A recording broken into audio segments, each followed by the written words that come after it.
Good morning, how are you all?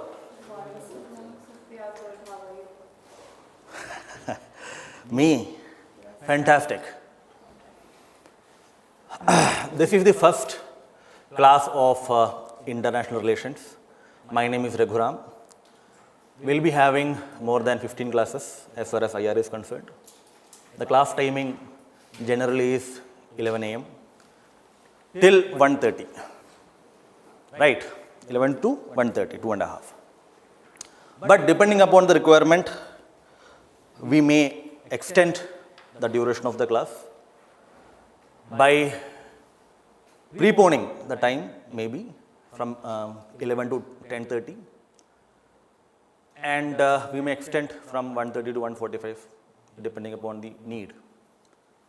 And I have a reputation of taking long classes, right? But I require your support. Always remember, you need to sit in the examination hall as far as the mains are concerned for 3 hours.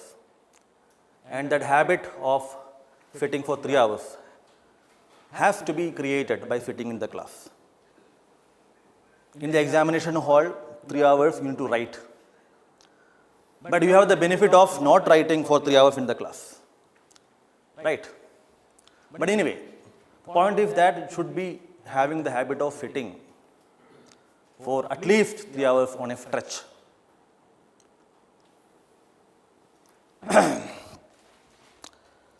Before starting the class, I would like to ask something from you, some kind of introduction. It is necessary, and I request the online students to switch on their video for the first and last time, so that I will see your faces, right? And I can guarantee, I can ensure that you are there actually. Otherwise, if video is not on, then isn't it? Then you have a lot of opportunity to do a lot of other things. It is also necessary to know you, because knowing you properly will help me to help you. If let's say your optional is related with this subject, then your understanding with respect to this IR might be comparatively higher than other students. So there are many factors which a teacher should know. That is why I am asking you some questions. You can comfortably answer one by one. After that, we will proceed. Right? So, let me start from the offline students. Your name, please? Ajantika. Ritika. Ritika. Ritika. Ritika, where are you from? Lucknow, Uttar Pradesh. Okay. Your optional subject is? Public administration. Have you given any attempt so far? No, my attempt is Next year, 2025. So my name is Anshika Pandey. Anshika Pandey, okay. And I'm from Lucknow. My optional is history. History, And my attempt is also next year, 2025. Manish. Okay. 2024, you will give your first attempt. Your optional subject? Public administration. From Chhatarpur, Madhya Pradesh. Optional is public administration. I attempted 2023. Okay. Next will be in 2024. So you are skipping 2024. Okay. Fine. Nand Kishore, Nand Kumar. Tell me, switch on your mic. Your mic is off, so you can unmute it and speak. Your name I can read, Nand Kumar, right? Nanda Kamar. Nandu, that's fine. Optional subject and number of attempts. Cannot hear you.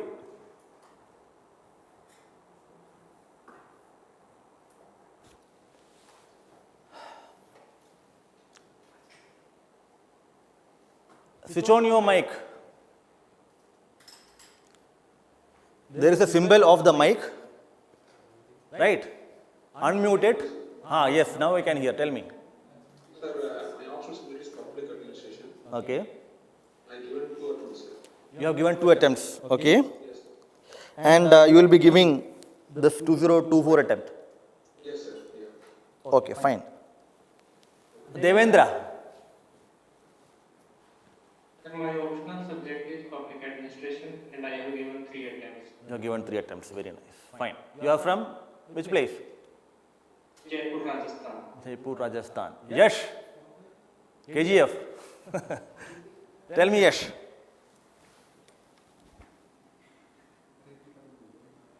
Yash, can you hear me? Can't, sir, in cyber cafe. Okay, cyber cafe. Type. Number of attempts, option subject.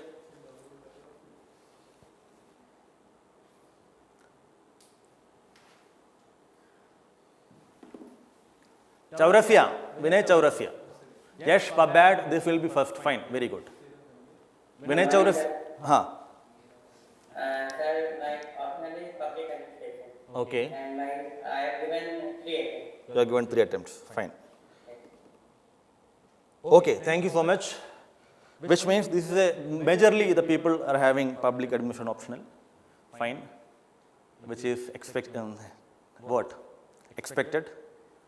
Number 2 is that majority of you are newcomers in the sense that you will not be giving attempt. You have not given attempt so far, and you will not be giving this attempt, which is a very wise choice. Because the real preparation starts only after your foundation batch ends. So it is unwise to waste your attempt. While you are studying, while you are doing foundation batch, if you are giving attempt, it's a waste of attempt. Let's say your foundation batch, entire course completes in March or April, and then you are trying to give attempt in May or June. It is unwise. Because once the foundation batch is over, then your real preparation will start. Wasting of attempt in UPSC is a crime. Although you can say that depending upon your category, minimum is 6 attempts. But anyway, mark my words. The kind of enthusiasm, energy, conviction, inspiration, motivation, whatever you have at this point in time, as the time progresses, the extent of these factors will gradually come down. So make the best of what you have at this point in time. Work hard for 1 year. It is necessary because the kind of energy and enthusiasm, the rigor or vigor, whatever you have at this point in time, because you are new into this preparation. This is the right time to utilize that energy and channelize it, which requires at least 12 to 14 hours of study in a day, which requires procrastination of gratification. I hope I am not using very difficult language. You can tell me, because I have the habit of using this language, because I love this language. But anyway, as far as UPSC is concerned, you know that what is required. It is not a literature examination. Until unless your optional is English literature, or for that matter, whichever literature that might be. You have scope to write, use language and words and quotes and others in essay paper. But as far as GS is concerned, it should be simple language so that it will be understood by the examiner, not complex or complicated. But anyway, the nature of subject is this. The nature of subject which you are going to learn is such that there will be necessity of using some complex, complicated or difficult language, because you must be reading the newspapers, and the way the articles are written as far as IR is concerned, very difficult to understand. As every subject has a different type of language, the vocabulary of every subject is different. The vocabulary of history is different. The vocabulary of public administration is different. The vocabulary of geography is different. Mathematics is different. So the way a subject is learned, the language which is used to teach as well as learn a subject is different. So as far as international relation is concerned, this requires a different kind of understanding of language. You will understand this when we progress. But I'll try to make it easy for you. And when you see the questions in IR as far as GS is concerned, then you will understand the difficulty. The way the questions are structured, we'll see. Anyway, the point is that it is necessary to utilize the available time. You need to utilize the teachers to the maximum. I would say you need to exploit the teachers, asking questions, doubts, and writing answers, even after the class, whatever that might be. Not only me, the entire faculty and the other support staff here. We are here for you, and we require your success. That is why we are here. The fact that you are sitting here and you have decided to choose this difficult path. Why is it difficult to path? It is difficult because it is not difficult because of the difficulty of the examination. It is difficult because of the demand that this examination puts on you. What is the demand? The demand which I mentioned, 12 to 14 hours of study, continuous, consistent study every day. And to put off or procrastinate or to give up some of the luxuries which ordinary people will have in their life. Luxury of partying, luxury of attending weddings, luxury of going to movies, holidays, even that. Like a soldier is never on a holiday, a UPSC aspirant is never on a holiday. But you can take holiday, but you need to earn it.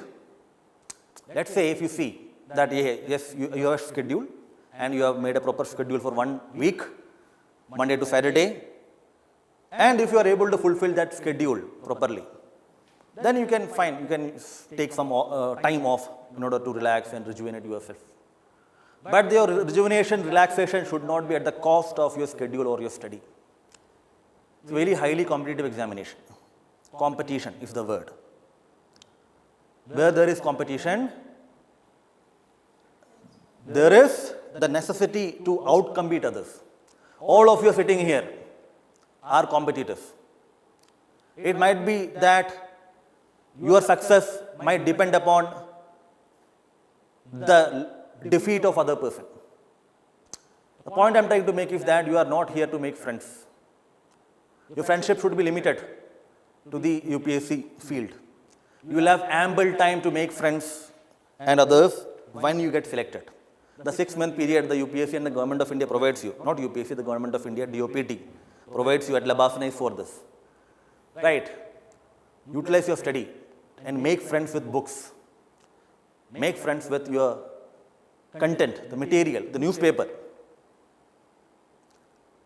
Fall in love with your subject. Right? It is necessary. Especially I am telling you this to those people who have already exhausted or have taken 2 or 3 attempts. Right? You need to be more vigilant. You need to be more focused. You need to also introspect in the sense that why we are not able to do it. Are there any problem with your approach, strategies? Should focus. You never know. After the next general election, the UPSC or the Government of India might reduce the number of attempts. Then what will you do? Now it is 6 for general. Because it is very, sorry? It's like likely. Very likely. What is very likely? That the government will be re-elected or the number of attempts will be reduced?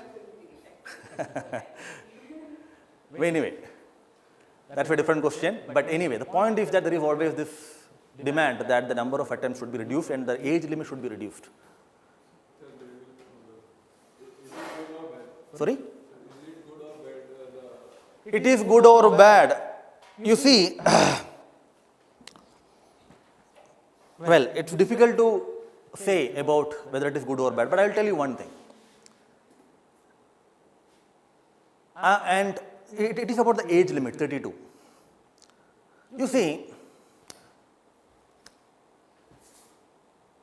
an ordinary person, a common person, will have to be transformed into a civil servant through the training process. Is it possible to transform the attitude, behavior of a person who is 32 years of age? When you become a civil servant, you know that you need to unlearn a lot of things. The freedom of speech and expression, for example, which is available to a normal citizen of this country, is not available to a civil servant. And the civil servant has to develop the habit of what? A servant. Whose servant? Public servant, servant of the public.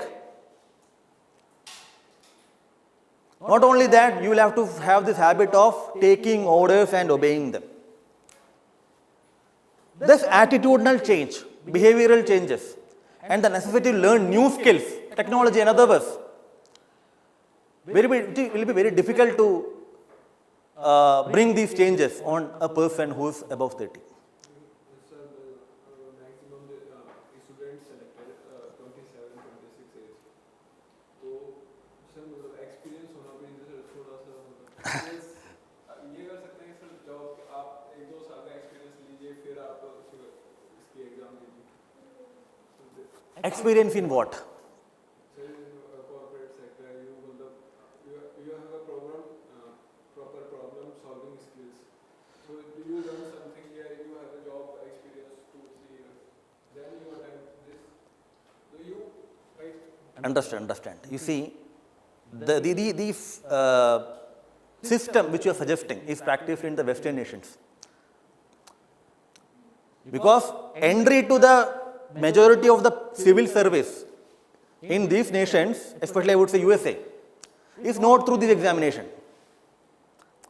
Here, examination is the basis through which you get into the civil service. Examination. Isn't it? Written examination and interview.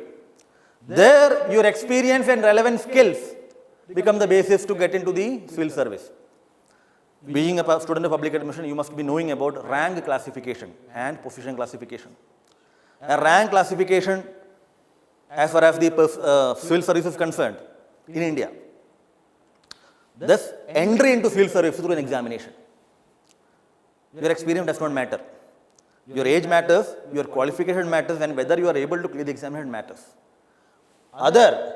Your skill matters, your experience matters. Know this examination. Sir, but can 22, 23-year-old person can handle the pressure and the leaders? Why do you think that when you got selected as, let's say, an IAS officer, your first posting is not as a district collector? The first posting, that too after 2.5 years of training, maybe as a sub-collector, right? Then you will be sent to some other public sector undertaking or some other department. So, those positions will be given to you which require what you call the kind of pressure taking, will be only after attaining certain experience. Sir, but आप मतलब थोड़ा time के लिए जिस position पे भी रहोगे, लेकिन sir there is always pressure from above. Certainly. You see, anyway, let's end this debate at this point in time. I will tell you one thing. Age and experience. It is not necessary that once a person matures or has reached to a level of age, that person will have adequate experience. Whether the required skill to be a proper, efficient civil servant can be learned through training, through education, or experience is required. Computerization is a very recent phenomenon. Do you think that those civil servants who entered the Indian civil service in 1950s and 60s, did they have any knowledge about computers? Now, even the student at the primary level, they know. So they keep on learning. We have new technologies called artificial intelligence and others, which are being taught to students. A civil servant should be a technology savvy student. Experienced civil servant may not have that. हाँ. अपन ये sir ये जैसे change करेंगे तो sir अपन ये कह सकते हैं गवर्नमेंट अपने तरीके से जैसे उनको चाहिए नहीं कि ज़्यादा नॉर्मल काम करा सके ना कि ज़्यादा वो चीज़ अपनी तरह से मोल्ड कर सके सिविल सर्वेंट को. देखो, problem, I hope all of you understand Hindi also. I am from Kerala. but I speak Hindi. I love Hindi for that matter. But anyway, एक एज पहुंचने के बाद इंसान को बदलना बहुत मुश्किल होता है. Attitude becomes ingrained. He or she will not be ready to learn new things. It's very difficult. I'll tell you only one thing. In civil service, there is various types of training. Entry training, middle level training, etc., etc. Training is a continuous process. But multiple committees and commissions have found out that senior civil servants, they are not willing to undergo training. They are not willing to learn. Because क्या है उनके मन में? They know everything. This attitude creates problem. And it is very easy to change people who are at very young age. Now you tell me why these young people are being recruited into the armed forces. What is the age limit to NDA? 18, 19? The maximum age you can enter into the armed forces as an officer is around 23 or 24, 25 maximum. Or let's say if it is a JAG entry or something like that, different. But NDA, Naval Academy, all this IMA, young age. We are not saying you make people, you select people into civil service based on this age. No. 19 or 20. But we are saying that limit it, reduce it. It is necessary. Last question. After that, we will discuss after the class. Don't worry. Engineering student, they completed their engineering on 22 of age, and they do corporate sector 2 to 3. Is government corporate sector? No sir, it's not. But Then? yes sir, सीधा तरीका हुआ कि engineering भाई सुनो, private sector का motive है profit making. So whatever experience, skill the person has earned for private salary, profit making. What about civil service? Public motive. Sir वो ये सर मेरा कहने का मतलब सिर्फ फिर से सर ये सिर्फ आर्ट्स स्टूडेंट को भी अलग उनके लिए हो जाएगा, सिर्फ फिर वो इंजीनियरिंग में doctor Anyway, leave it. I think it's just an endless debate. Endless debate in the sense it's a very subjective matter and a very subjective thing that it depends on the person to person's potential. There is no reason to back anything up. And honestly speaking, like you might have arguments both sides, so it's an endless debate unless UPSC is not doing anything about it. There have been recommendation by second administrative commission that this should be limited, reduced. That is true. Personally speaking, why engineering? Why not others? Is there a causation that a person who has done engineering will become a good civil servant? Causal relation, cause and effect. You know cause and effect? All engineering students will make good civil servants. Is it so? All experienced person will make good civil servant? No. No causation. You have an opportunity, whether you are from engineering, whether you are from history, whether you are from literature, to clear the examination. Now it is 32. But my personal view is it should be reduced.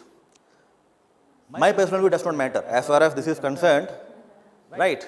No, the view is right in the sense of. And it not only that, if you reduce the age, then it will create pressure on you to clear the examination. Otherwise, if you think 32 hai, koi baat nahi, attempt hai. If the By the time when they reach 32 and then they are not able to clear UPSC and then. absolutely, it's a difficult problem. It's a, the people have gone through this. Very difficult, absolutely. Like 25, 26, you still can explore other fields. But उनके पास मतलब वो खुद भी तो उनको sir सोचना चाहिए कि और जब नहीं हो रहा तो दूसरे फील्ड में जाइए. 32 तक सर किसी ने बोला नहीं कि आप You will understand this. You will get the answer of this question later. It's very difficult. Because the reason you are here is for something. And when you do not get that, what will happen? Create a lot of problem and you have attempts. So you will keep on experimenting. You will keep on giving attempt. It's a circle, a cycle. Once you enter it, it's difficult to move out. You will, generally people move out once they exhaust their attempt. And once their age is over. But anyway, our point is that whatever age you have at this point in time, you should use your time properly. You should revise your notes properly every day. As long as the age remains 32, as long as the attempt remains 6, no problem. Whenever the decision is taken, we will have a discussion on that. But the point in time, the fundamental idea is this: study. Do not wait for the age limit. Do not wait for attempts. Think in your mind that this is the only attempt I have. Work for it. Study for it. Anyway, now that you have given your introduction, it is necessary that I also give myself the opportunity to introduce myself. My name is Reghu K. Ramakrishnan, shortly Reghu Ram. It's a very opportunistic name, isn't it? Especially given the fact that a lot of things have happened in this country recently. But anyway, I am from Kerala and I teach. I am a faculty of General Studies too, and my optional is also public administration. I worked in the armed forces earlier for 15 years, so I also have the so-called experience in the armed forces, right? So, and I also take current affairs. You must have attended the editorial discussion program, some of you. And I will be also taking the Polity 100 topic programs, which as far as the polity is concerned, it will start from Monday, 10 classes. Although timing is from 5 to 7, be prepared to sit till 8. We'll learn a lot of things. Right. So, after this, what we are going to do is, we will see some of the important aspects of the syllabus of UPSC as far as IR is concerned. After that, we will have some introduction about the subject of international relations. This is what we are going to do at this point in time. But before beginning, I should tell you one thing. International relation which we study as part of general studies should not be studied from the point of view of an optional subject, which means you also know that there is an optional subject, political science and international relations. So when you study IR as part of political science optional, then your approach will be different. You need to have an in-depth understanding. Not only in-depth understanding, you should also have understanding and awareness of multiple theories of international relations, like you have theories in public administration. Similarly, there are multiple theories and various models and conceptual models, etc. in IR being part of political science. But when we study IR as part of general studies, we will not be looking at the theory. We will not be studying about various scholars and thinkers and schools of thought or models. We will be limiting ourselves to the general studies part. So it is necessary to draw a line. Number one. Number two, which sources you should refer? I would say nothing apart from the foundation batch and newspaper. Do not read any book as far as IR is concerned. Once you write your mains examination and you are confident that you will clear the mains and you will get an interview call, then come to me. I will tell you which books to read. At this point in time, no book. Number three, revision. Whatever you study in the class, go home and revise it. Without revision, you will not be able to retain, you will not be able to understand, and without revision, the link between classes is lost because every classes are interconnected. If you learn something today, until unless you know this properly, you will not be able to understand the next class and next class and next class. Number four, be regular in the class. Number five, before coming to the class, have breakfast properly. Because in empty stomach, no student can study in empty stomach. Right? Breakfast is necessary. Number six, newspaper should be read properly. Because international relation, most of the questions come from current affairs. And current affairs question can be addressed only when you know the foundation, fundamentals. Newspaper should be read properly. Do not think that you can depend upon some current affairs magazine, monthly and others. You cannot depend upon. You can depend upon when you read the newspaper regularly. The importance of newspaper you will understand when you see the questions. Very much necessary. Don't tell me that we don't have time to read newspaper. You should have time to read newspaper. You should have time. You should read newspaper. There is no option for you. 1 year you should invest. 1 year is necessary. Most of you are going to give examination 2025 for them 1 year. Those who are going to give examination 2024, we are in February mid. March, April, May, 3 months are left. Depending upon your confidence in preliminary examination, you should approach the subject. Those who are giving examination next year, 2025, to study, revise properly, should write answers, should see previous year's questions.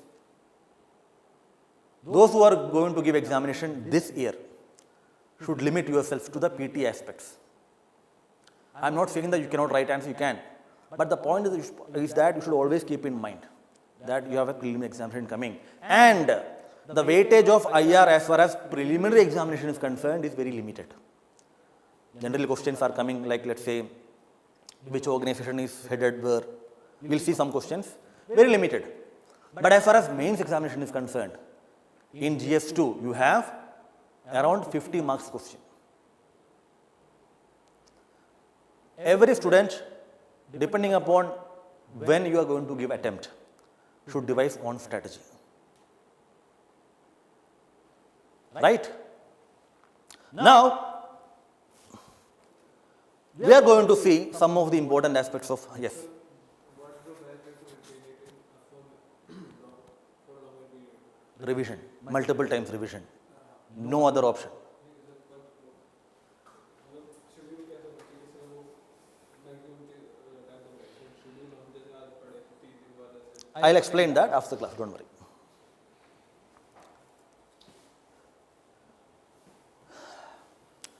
The syllabus, preliminary examination. This is the syllabus for the preliminary examination as far as UPSC is concerned. How many of you have read your syllabus of UPSC? All of you. Let me ask some question then. For that reading, have you actually read? Development industry. This topic is there in your general studies. Tell me in which paper, which general studies paper, this subtopic, development industry, is given. Economics.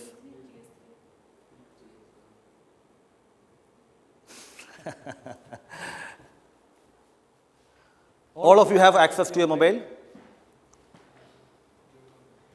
Type General Studies 2 syllabus of UPSC and see. General Studies 2 syllabus UPSC, see. General Studies 2 syllabus, see.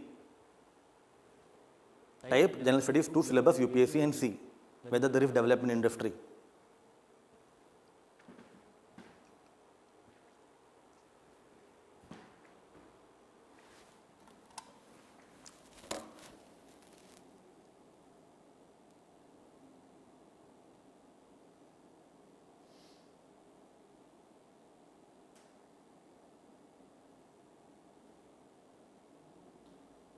नहीं मिला?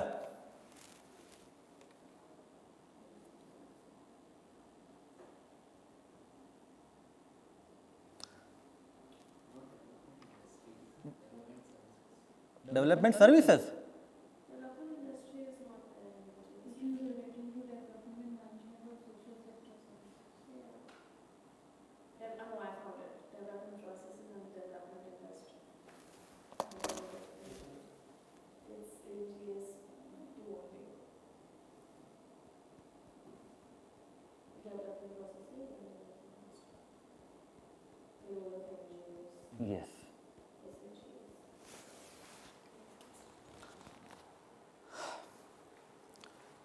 very much necessary to know. The word industry is there, then you will say, okay, GF3. No.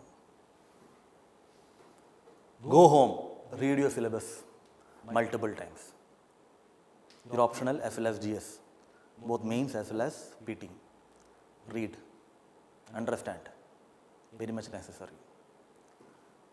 You may have to do some kind of unlearning today. Unlearning, you know unlearning? Because we have some preconceived notions in our mind. Isn't it? We have learned something through our experience or actual learning in the class. We should always ready to change.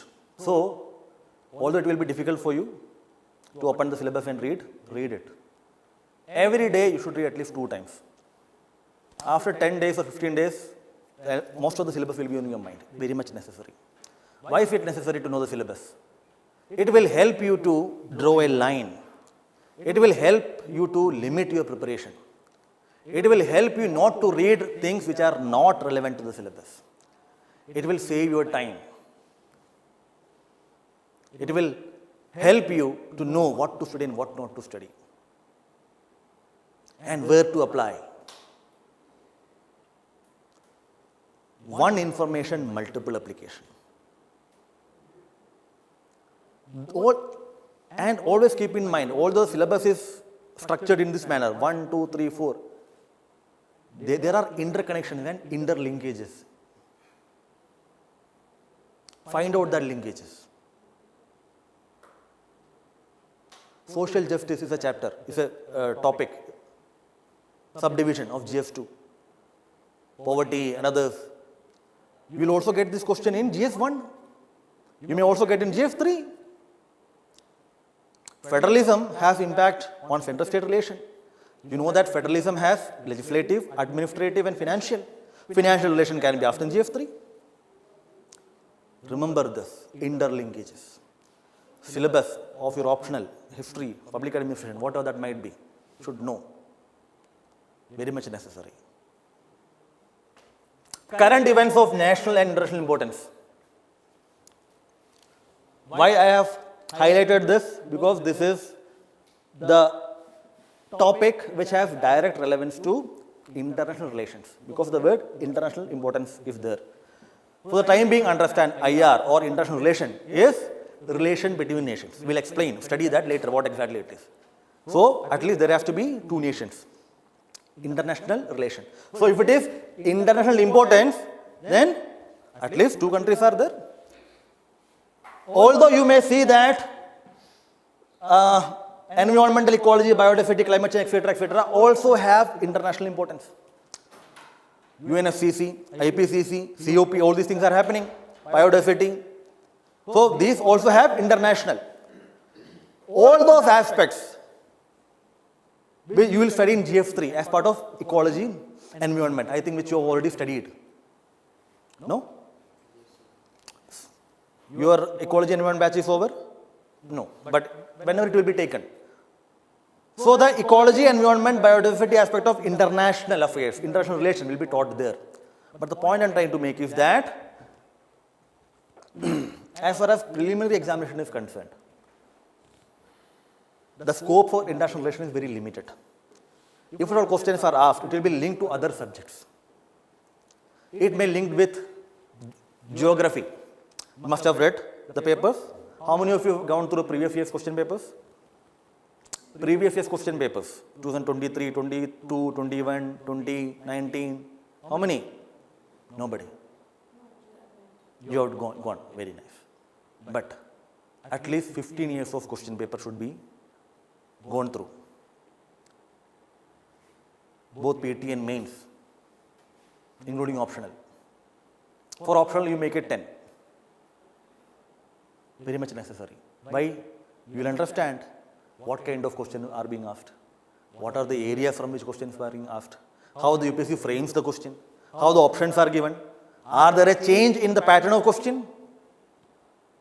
Necessary to know syllabus as well as PYQs, previous year's question paper, questions. So, what I am trying to say is that you may get question in the preliminary examination, like match the following, this place, which region, like that. Multiple things are happening. War is happening in Gaza. Multiple regions, multiple places are news. Ukraine-Russia war is happening. A lot of things are happening in other areas. So match the following can happen. So you may call it a mapping question, but it is linked with international relations. When you read newspaper, when questions are asked about climate change and biodiversity and others, let's say questions about G20, question about G20, SEO, all these things that we can directly link with. IR will study that. How many of you received the syllabus of our lecture? Syllabus, I mean the classes, when this class will happen. Have you received something like that? The scheme of the classes? Okay, you will get that later. But the point is that we will study about international institutions, the UN, SEO, G20, etc. later. So all these things will be covered then. But the point is that you should keep reading newspaper. Question in PT examination generally, mostly come from current affairs. PT examination, places in news. Some events happened, some treaty signed, some convention signed. Read newspaper thoroughly. Very important. Make notes. 1.5 page notes, one newspaper. You will get multiple PT type points in there. Very much necessary. Then you can read monthly current affairs later. Because remember, a monthly current affairs magazine will have how many pages? 120, 130, something like that. Is it possible for that monthly magazine to cover entire 1 month news? Cannot. The monthly magazine will help you to cover those areas which you have not covered through the newspaper. Because the monthly magazine covers not only one newspaper, but multiple other newspapers, multiple sources like our DNA. We have a current affairs magazine. Current affairs magazine will help provided you read newspaper. Very much necessary. Read newspaper from the point of view of PT as well as mains and link with your optional subject. Public admin students should be very much careful about reading it. A lot of things are there which are directly asked. Read only one newspaper. I would recommend the Hindu newspaper. If you have some problem with Hindu, then you can read any other newspaper, but only one newspaper. But Hindu or Indian Express. Right. Generally, we suggest the Hindu. Reading is necessary. Now, let's see. So, the preliminary examination syllabus, one directly related topic is current events of international importance. Current events. The syllabus of mains examination. This is the syllabus of mains examination. Latest notification, 2023. Now this is 2024 notification has come. How many of you gone through notification? Very good. How many of you? No. No, not a problem. Go home and read. Because some changes have been made by UPSC. Very necessary. UPSC is one of the most non-transparent institutions. Right? The only transparency which they provide is the notification. Why? They don't provide any reason for the answers. Once the PT examination is over, they provide the keys only after 1 year. Why? 1 year. Not only that, they don't provide any justification for the answer. Not only that, they don't provide you the model answer for the GS. They don't provide you the checked copy. Right? Anyway, the point is that notification should be read. There may be some changes in the syllabus. There may be changes in some requirement, documents. There may be addition, deletion, modification of syllabus. Very much necessary. Because the notification is the fundamental document that governs the recruitment process. India and its neighborhood relation. India and its neighborhood relations. Neighborhood means what? Neighborhood means countries like Pakistan, India, China, Bangladesh, Nepal. Neighborhood, maritime as well as territorial. Territorial, neighborhood as well as maritime. Territorial means land border. Next is maritime border. So we will study this. All the important neighborhood countries and India's neighborhood relation with them, we'll study one by one, sequence wise. Right? Bilateral, regional, global groupings and agreements involving India or affecting India's interest. So, bilateral groupings, regional grouping, global grouping. We'll study various bilateral relations. When I am using the word bilateral, in general, the word bilateral means between two nations. But in the context of our discussion, we will be using bilateral when we study India's relation with non-neighbors. India USA, India UK, India France, India Australia, India Brazil, India Russia, UAE, India Iran. Bilateral means country. Qatar, very important these days, isn't it? Bilateral. Regional grouping. SAARC is a regional organization. We'll all study this, don't worry. Some of you might be new in the sense that you may not have heard about SAARC, not a problem. Don't compare yourself with others. If you do the class properly, you will learn a lot of things and you will even outcompete others. You will outcompete the others. So don't worry that I am hearing these terms and terminology and institution for the first time, not a problem. It is very much necessary. In fact, it's a beneficial thing to start from a blank slate. Isn't it? If this bottle is full, what happens? Can I pour something into this? It will overflow. Similarly, if you are full with the knowledge, then it is very difficult to learn something. The point is that even if you are starting from scratch, not a problem.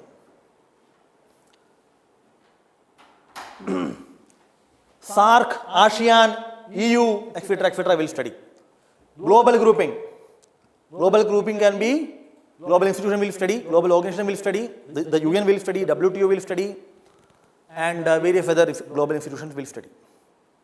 There are some international institutions which are part of economy, like IMF and World Bank, which will study in economy batch. But we'll deal with the political aspects of IMF and World Bank. I'll explain that, don't worry.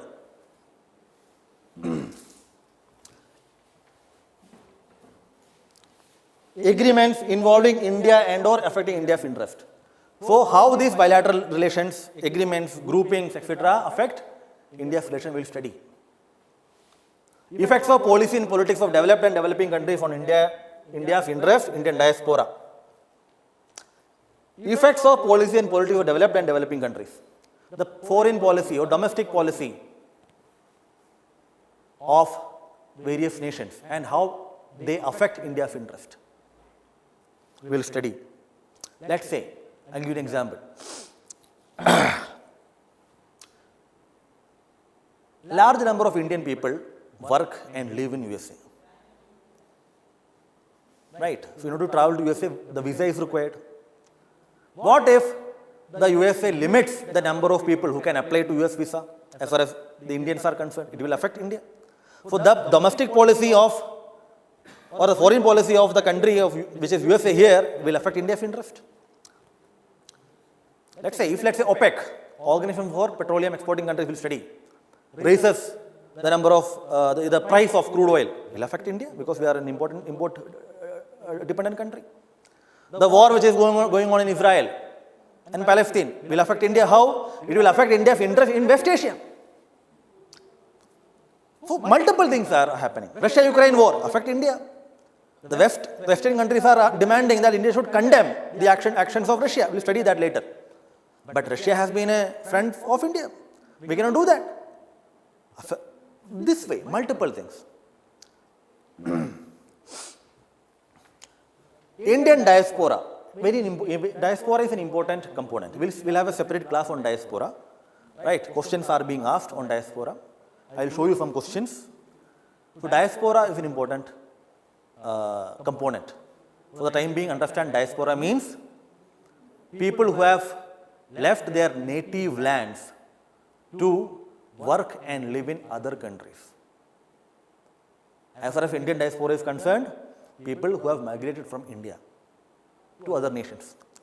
Diaspora can be categorized into two as far as Ministry of External Affairs. Diaspora can be NRI or PIO, person of Indian origin. Rishi Sunak, must have heard, the Prime Minister of UK. Kamala Harris, might have heard. They are persons of Indian origin, PIO. There are NRI, another category, non-resident Indians. They are Indian citizens but living and working there. If you are ordinarily resident in other countries for more than 6 months, then you are an NRI. Don't worry about that. But generally, diaspora has PIO and NRI. More than 32 million Indian diaspora lives and works and live in various countries. The larger diaspora is in USA. UPSC is very much fond of diaspora. Why? The Prime Minister of India is also very much fond of diaspora. Don't you think so? And why is he fond? Because diaspora has an important position as far as India's foreign policy is concerned. Diaspora can provide us multiple helps and benefits, political, economic and technological, financial, etc., etc. So it is necessary that we should utilize this large number of people who are Indian diaspora for the betterment, benefit, development of India.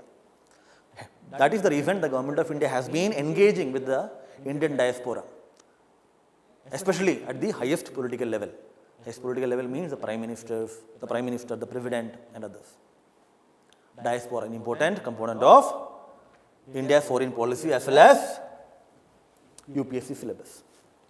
Important international institutions, agencies, fora. Here we will study again this, this institution, agency, fora. This is actually what we say, a reframing of the earlier syllabus, earlier part of the syllabus. We will study all those institutions. Like this UN will study, SCO will study, ASEAN will study, G20 will study, we will study, IMO will study, NATO will study. So all the important international institutions will study. No. The point, this is the issue here. What is the meaning of fora? Fora is the plural of forum. The problem with the UPSC syllabus, which I often say that it is difficult to differentiate between institution, agency and fora. What is the difference? What is the difference? Is there any difference? Can you see any difference? Any difference apart from the etymology? Etymology means origin of the word, the root of the word. Generally, see, this is a general studies paper, right? Which means you should have a general understanding of things, not specialized knowledge. Specialized knowledge is required for what? For optional subject. Now the question is, what difference are there? Institution, agency and fora. Nothing. Apart from the play with words, linguistic, etymology. Same thing. UPSC would like to have changes in the scheme of examination. But UPSC does not want to change its own syllabus. This is the syllabus which has been available for a long time, more than 10 years. Now we are saying that there is a problem with the framing of this sentence. Because these are not watertight compartments. There are overlapping between these terms, institutions, agency and fora. Do you agree with me or not? Do you have any other opinion? Are you able to differentiate for me, properly define what is national institution, what is international agency or fora? Is it possible for you? It is not necessary, even if it is possible. We will study national institutions and we will treat agency, fora and others interchangeably. Clear? Role of external state and non-state actors in creating challenges to internal security. This is a part in your GS3, not in GS2. Now the question is, why I have mentioned it here? Why? Because I want to tell you that the international relation as a subject is not only limited to GS2. You may find in such questions linking with international relations in GS3 also and GS4 also. How many of you seen the ethics paper? Go home and find out. You will understand that questions are asked about ethics in international relations, which is a part of the syllabus. Similarly, GS3, external state and non-state actors in creating challenges for internal security. Internal security, domestic affairs. So we will not be studying that. We will be studying international, external affairs, not internal. But terrorism is an internal security challenge. But terrorism does not only have internal security dimension, but also have external security dimension. One of the major problems that has stopped dialogue between India and Pakistan is Pakistan is giving shelter and promotion to terrorism. So whenever India-Pakistan bilateral neighborhood relation will study terrorism. Organized crime, drug trafficking, human trafficking has international dimension. Money laundering, you must have heard about this organization FATF, Financial Action Task Force, international institution, but dealing with money laundering, internal security problem, organized crime. Keep this in mind. What should you keep in mind? That IR as a subject is not only limited to your GS2. When you study GS3, when you study GS4, you will also get exposure, or in fact you will also study about various topics which have linkage with IR. But we will not be studying about these aspects. Which aspect? This. In detail. But whenever there is requirement, we will study. Security challenges and their management in border areas, linkage of organized crime, terrorism, this is it. Border management. I give you an example. India, Bangladesh, we study in neighborhood relation. Do you think that the border security issues which India faces, especially in the northeast region, have some linkages with the state of Bangladesh? The Rohingya refugees are there. India is accused. India has a problem with the refugees. And there have been statements by the ministers that the Rohingya refugees are contributing to internal security problems. The effective border management between India and Bangladesh will reduce the internal security problem to India. If India and Bangladesh, when they conduct their international relation, if they are able to discuss the issue of border management, then there will be less impact on internal security. Let me put it this way. Whether border management will be discussed in India-Bangladesh international relation or not.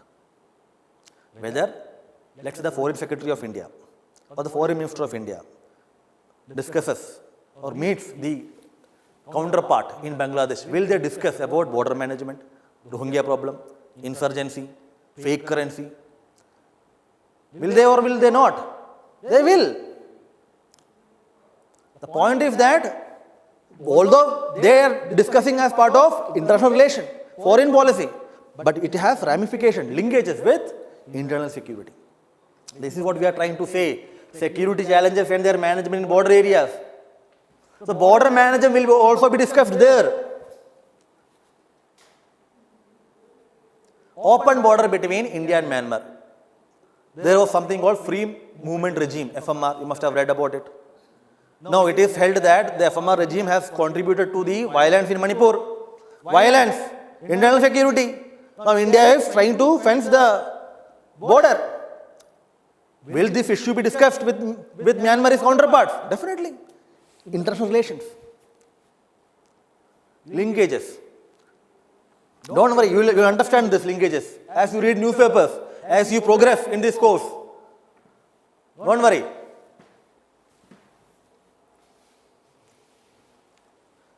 This is very important. UPSC says the questions are likely to test the candidates. What does the UPSC want in a student who are appearing for the examination as far as the GS is concerned? Why GS? Because the requirement for optional is higher level.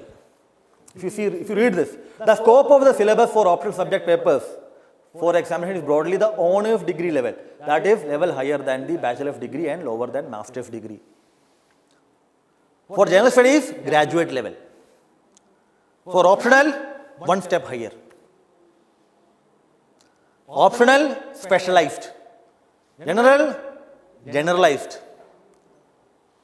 Generalized does not mean general answer. Even the word general studies is there. Your answers should not be superficial. General. I would say general studies questions demand in-depth answers, specialized answers. Facts oriented. We'll study that later. Always keep this in mind. General studies does not mean only having general understanding of things. No. Because with that understanding, we will not be able to answer. But your level of understanding should be one step less than what is required in optional.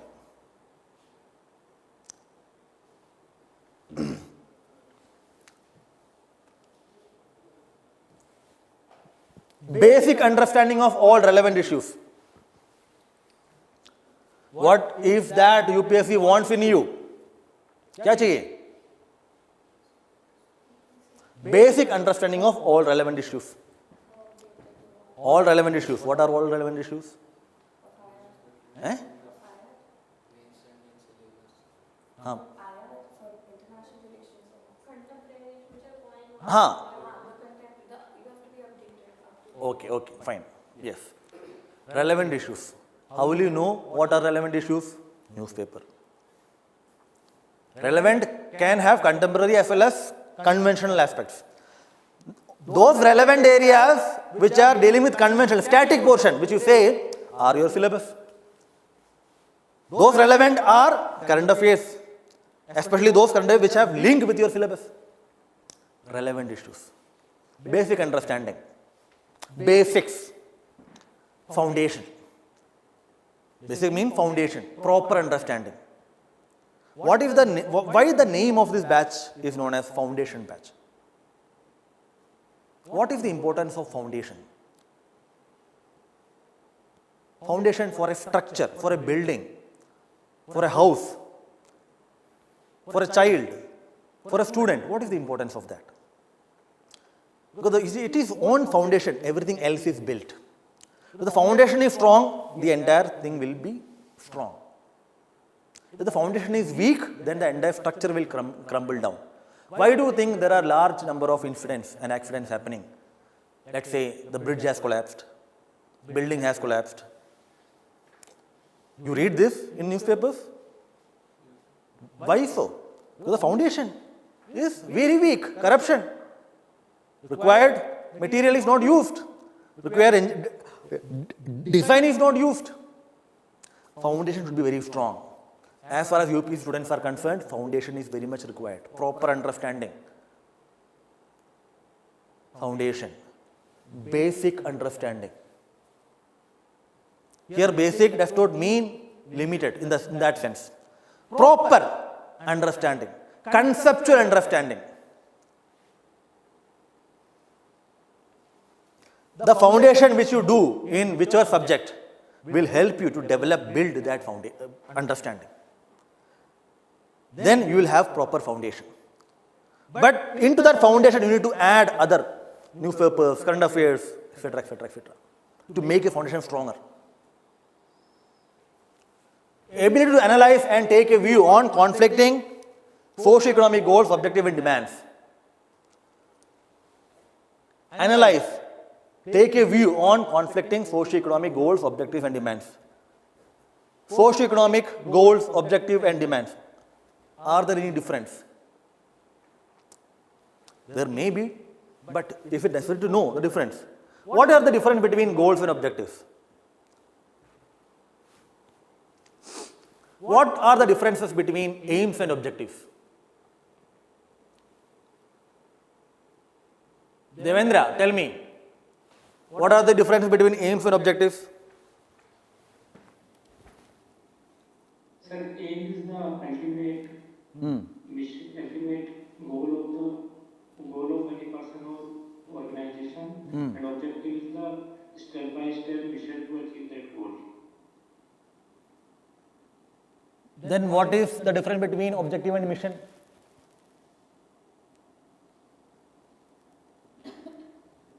So I don't know the clear difference between. Very good. It is not necessary to know. Aims, objective, goals, treat them interchangeably. Do not worry about the technical definition or meaning of them, because UPSC may ask aims and objectives. They have asked a question, I will show you that later, then you will understand. Aims and objectives of SCO, Shanghai Cooperation Organization. Now, how will we be able to differentiate aims and objectives? What is the common understanding of this word? Aim, goal, objective. What is your goal in your life at this point in time? To clear the examination? To get good rank? Isn't it? What is your objective? Same. What is your aim? Same. This is it. Don't get confused. That is what I am trying to say. Because this confusion will also come in the examination hall. Roles and function, again, can you differentiate? Tell me, your name, forgot. Anshika. Anshika, tell me, what are the difference between roles and functions? Role and function, is there any difference? Role and function. No difference. Is it necessary to know the difference? At this point in time. As far as the examination is concerned, written examination, not necessary. But the interview board they may ask. Then we'll study about these things later. But as far as the written examination is concerned, roles and functions, whenever question come, write them together.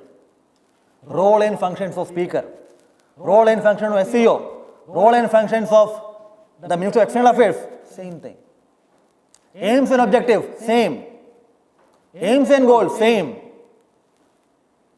Powers and functions, same.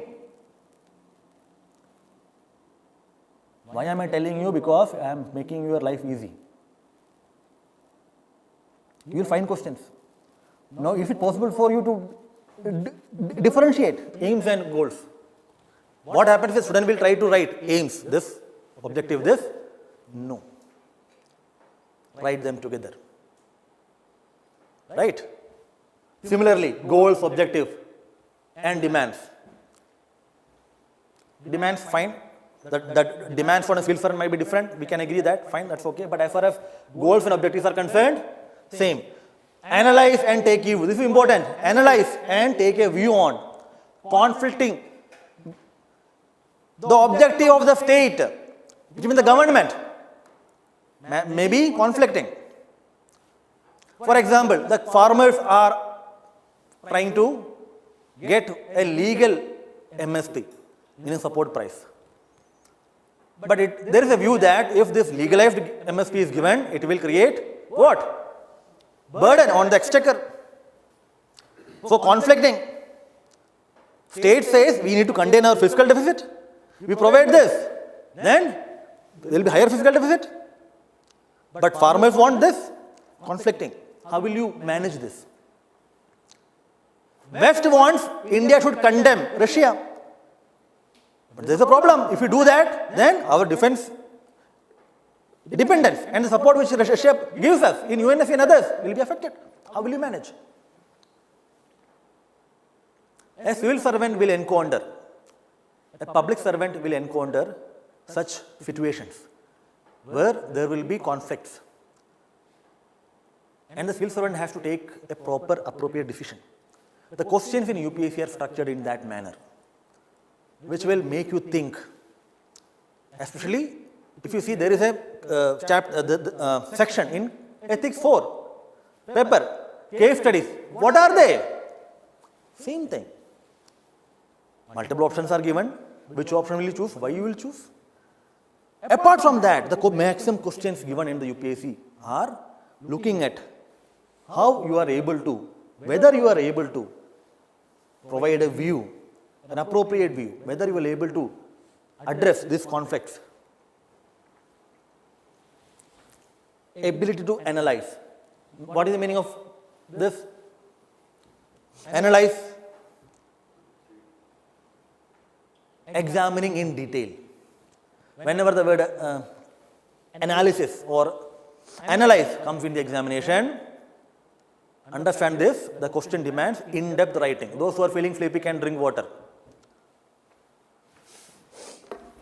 You want tea? Yes? I can give you water. Don't sleep. Drink water. Analyze.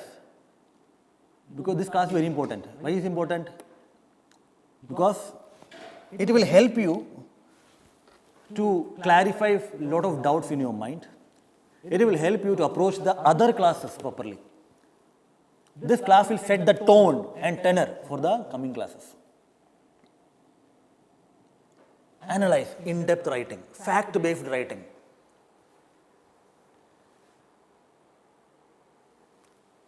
Here, analyze, which means, analyze means superficial writing will not be enough. Superficial writing, ऊपर से नहीं लिखना है, बना के नहीं लिखना है. Proper, authentic, genuine, fact-based,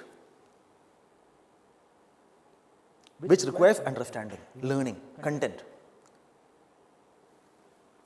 Candidates must give relevant, meaningful and succinct answers. Essentially means qualitative answer, to the point answer.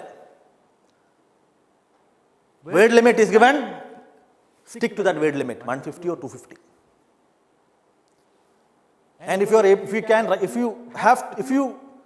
can only write a proper required answer within 150 or 250 only when you have the content and the understanding.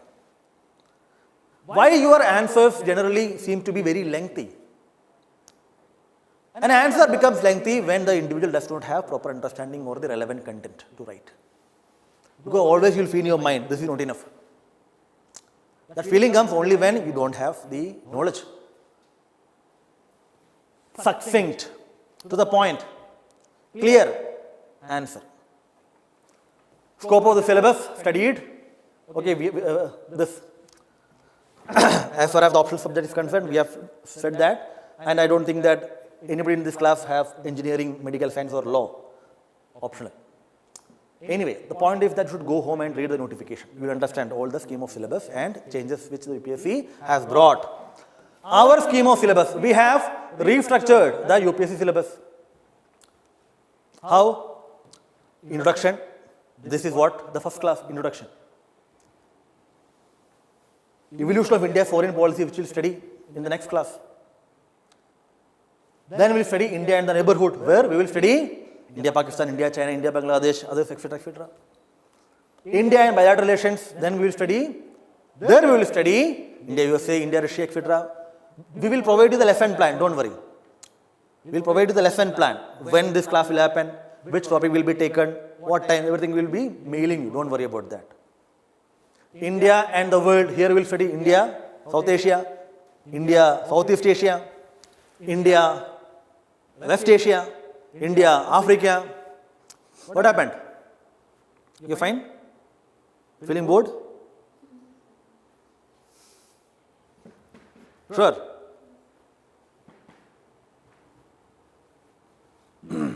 Here, this, international institutions. We will also study diaspora, right?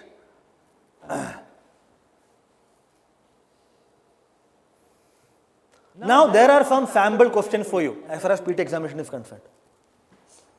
This is from 2023. Always remember 15 years question paper, PT examination, 15 years question paper, mains examination, 10 years for optional.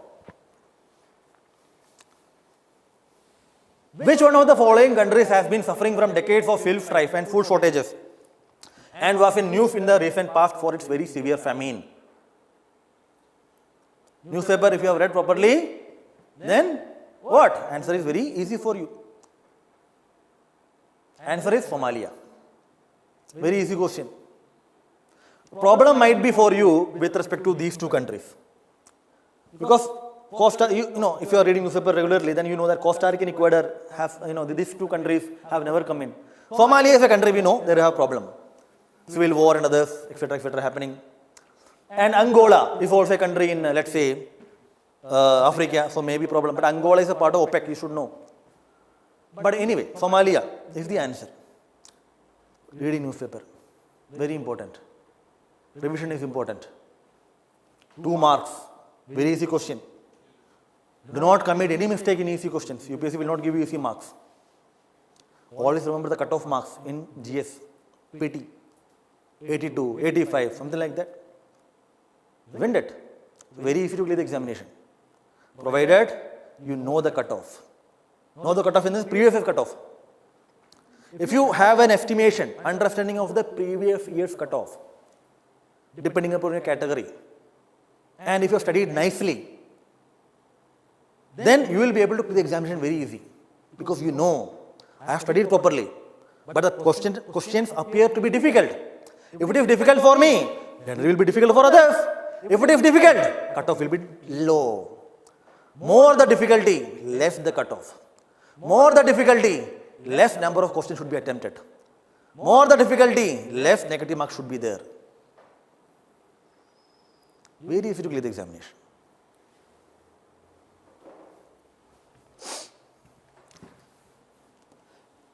Consider the following statements. Statement 1, this is again from 2023. Recently, the USA and the EU have launched the Trade and Technology Council. Recently. When? They launched in 2021. 21.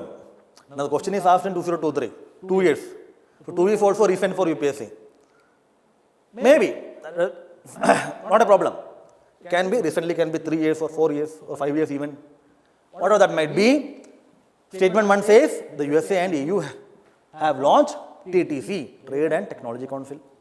Statement 2, the USA and the EU claim that through this they are trying to bring technological progress and physical productivity under their control. Which one of the following is correct in respect of the above statements? 4 options are given.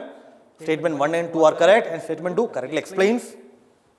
Statement 1 and 2 are correct, but statement 2 does not explain it correctly. Statement 1 is correct, but statement 2 is incorrect. Statement 1 is incorrect, but statement 2 is correct. Had you read the newspaper, again all these things have been given in the newspaper about TTC. But this statement was not there. It is difficult to find this statement. But again, if you know about TTC, if you have read about TTC, then you will be able to answer this question. You will be able to mark this question, whether I said incorrect or correct, by applying your common sense also. Whenever two countries come and form a grouping or an agreement, will they claim something that we want to control everything? Although their intention or aim, whatever that might be, but they will not say in open. When did? NATO never says that we are against the China and Russia. But ultimately they want to do that. So no countries, when they are entering into grouping or agreement, whatever that might be, they will say that we are against this country. Have you read about this Quad, QAD, quadrilateral grouping? We'll study that later. For the time being, understand. A grouping of 4 countries, India, Japan, USA and Australia. Now there is a view that this grouping against China. But the Quad has always said, we are not against any country. But ultimately it is the basis. We'll study that later. Ultimately the reason behind this Quad is to contain Chinese rise in the Indo-Pacific. But they will not say that. But so here, will they claim technological products and physical productivity? What is the meaning of the word physical productivity? Do you know? I don't know, but anyway, not necessary. The point is that statement is patently incorrect. So even if you know this, then you will be able to, you will get the answer. But again, you see, by applying, you don't know anything about TTC. But you have the understanding how international system works.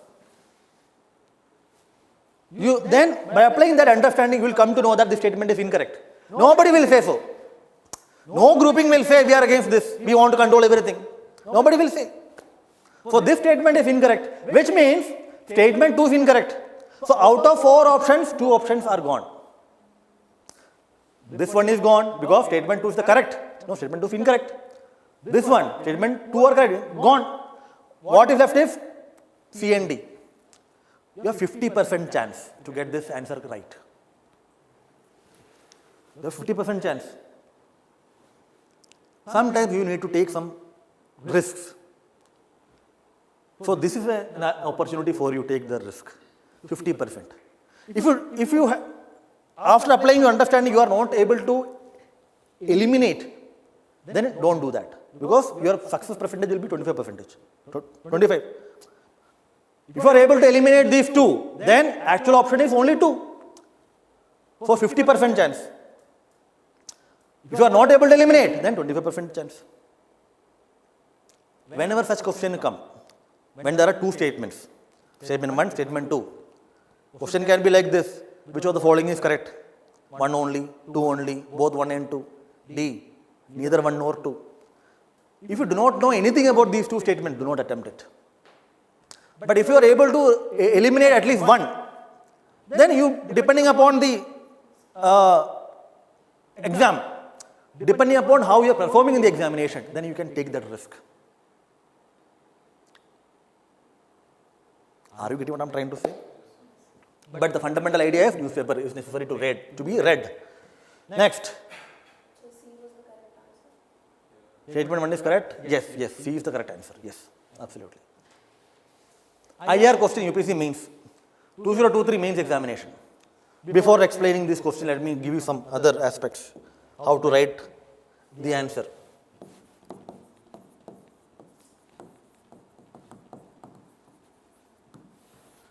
Writing, not writings.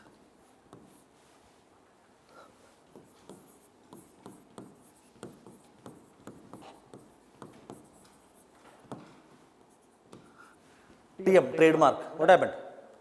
This strategy is mine. That is why I have mentioned this TM, trademark. Or I can say R, registered. Not registered, that is why I am using TM, trademark. Patent. Trademark means patent. Intellectual property. मजाक कर रहा हूँ भाई. CCRP. What is C? Concept. What is C? Content. What is this R? Revision. What is this P? Practice.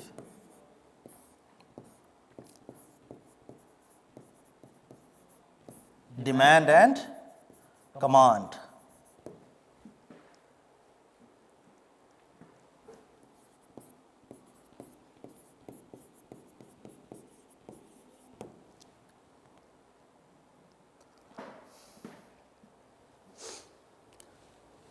Hierarchical strategy. Hierarchy means what? This way, pyramid. पहला step क्या है? Concept. Next step is content. Next step is revision. Next is practice. No level jumping. Students of public might know, gangplank. No gangplank here. The hierarchy, which means you need to follow this step sequentially. No shortcut. As there is no shortcut for success, there is no shortcut for writing good answer. Concept. What do you mean by concept? Concept essentially mean an idea.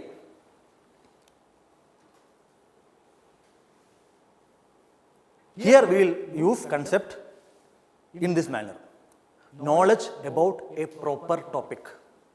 Knowledge about a proper knowledge about a topic. Proper knowledge about a theme. Proper knowledge about an idea. Proper knowledge about a term. Diplomacy. What is the meaning? Proper knowledge will help to understand diplomacy. Foreign affairs. What is the meaning?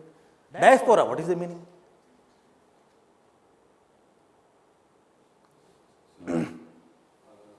Sir analyse जैसे 360 तो sir 360 में वो मतलब कैसे क्या क्या चीजें हम देख तो उसमें भी हम क्या क्या चीजें This will help. Demand of the question. The question demand, the main theme of the question will help you to draw that line. When you read the question will have a demand.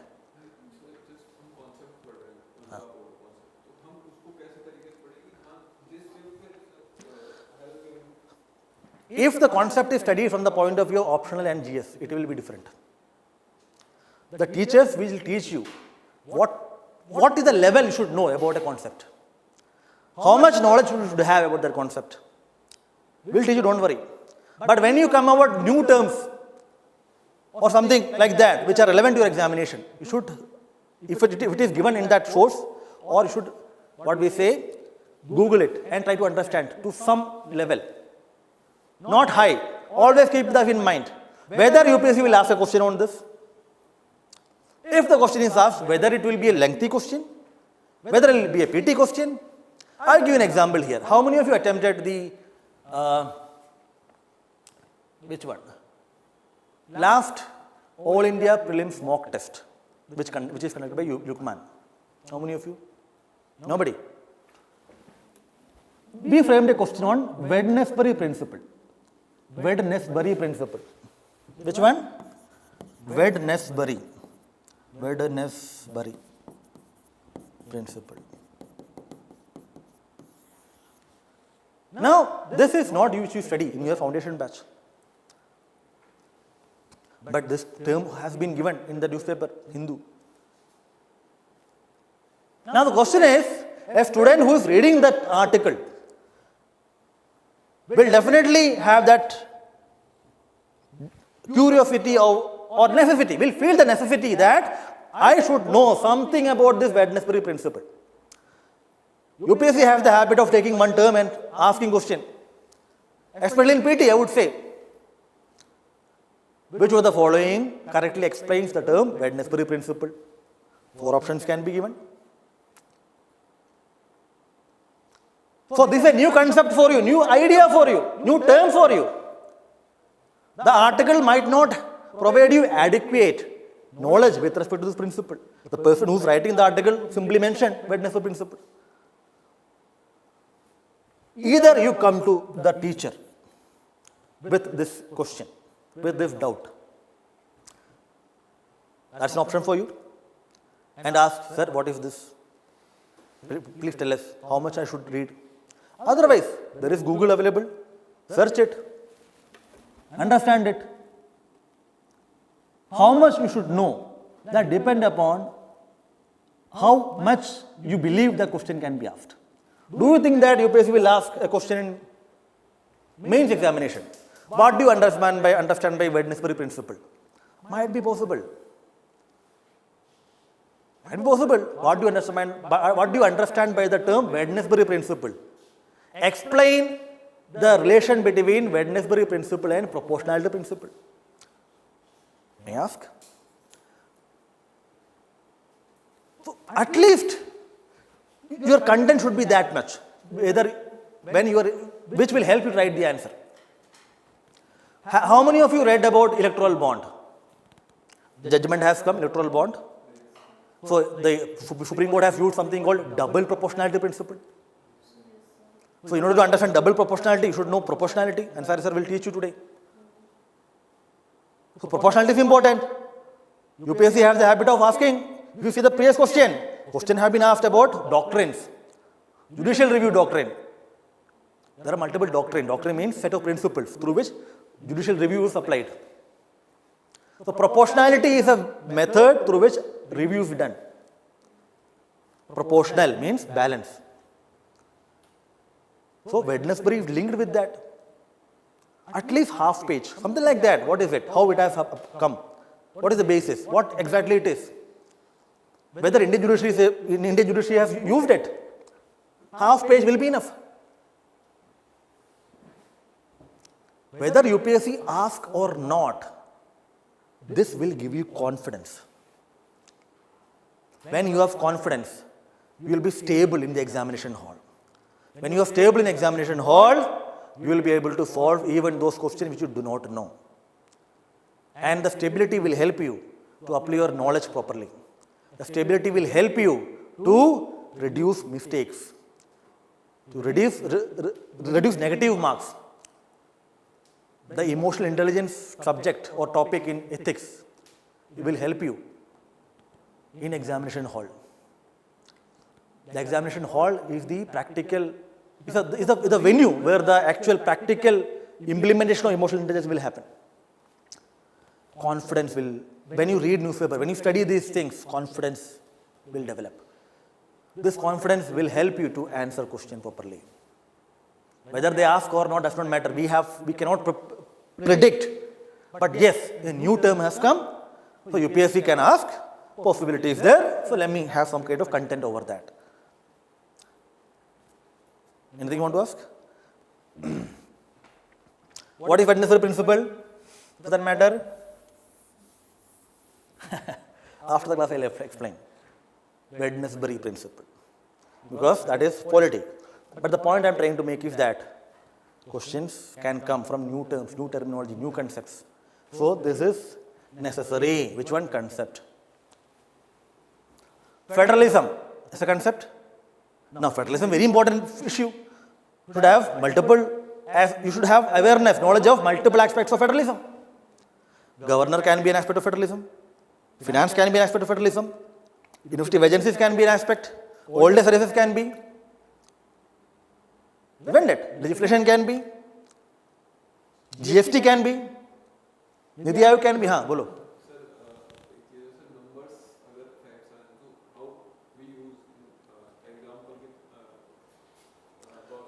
Limit the number of facts. Limit the number of facts. Limit the number of examples. Limit. Answer should not be only based on facts. UPSC will not ask that. Isn't it? In the question of, let's say, diaspora, will UPSC ask, describe or explain the relative proportion of Indian diaspora in countries like USA, UK, Germany and others? Will they ask? Will not. But we should know some kind of facts, total number, invest this much, something like that. Some facts should be known, which will make your answers authentic, in-depth, valuable, not superficial. Limit to that. But answer should not only be limited to facts. Facts and explanation. Clear? When you keep on reading the newspaper, when you keep on writing the answer, when you study the subject, when you write answer, you will understand that how much I should do. It's a matter of practice. Slowly you will develop that habit. You will understand. Don't worry. Conceptual understanding is very much important. Next is content. You know federalism. But various dimensions of federalism, like I mentioned, you should know. Federalism question can be on governor, federalism can be on other. Like today, recently what is happening? Kerala government has approached the Supreme Court under Article 131. For what? Because the borrowing power of the Kerala government has been restricted by the government of India. So financial relation, federal. Jammu Kashmir, state demoted to UT, federal relation. Multiple dimensions. Depending upon the importance of topic, concept, content is required. Content, traditional content, current affairs content. Concept and content. Revision. You know the concept, you have content, ready-made notes you have.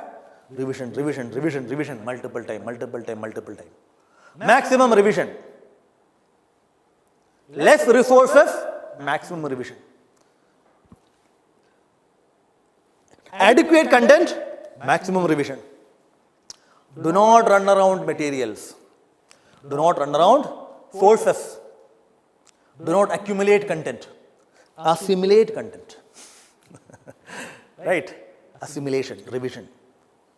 You will be able to use one content in multiple areas.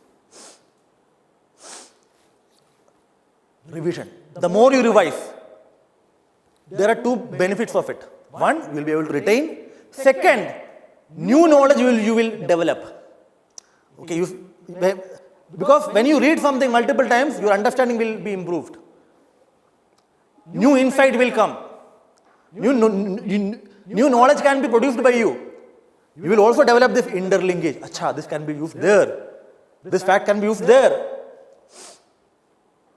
Niti Aayog has said that India has been able to lift millions of people from multiracial poverty.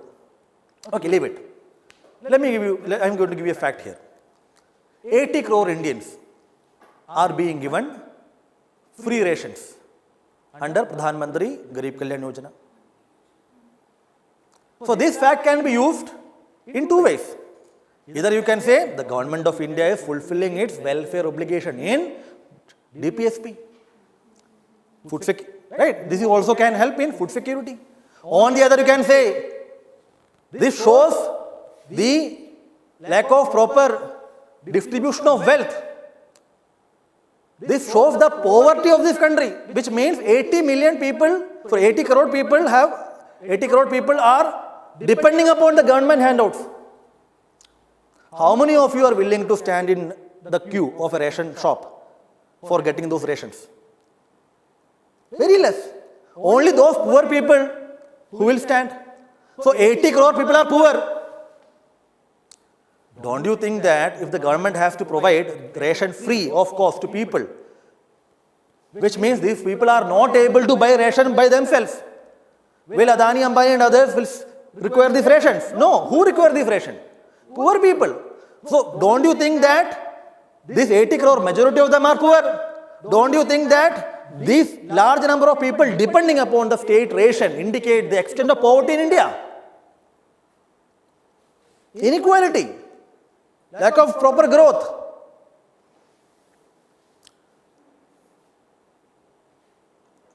Dimension. So this fact can be used. So I'm giving you an example. When you read multiple times, these ideas will come in your mind. And you will feel happy.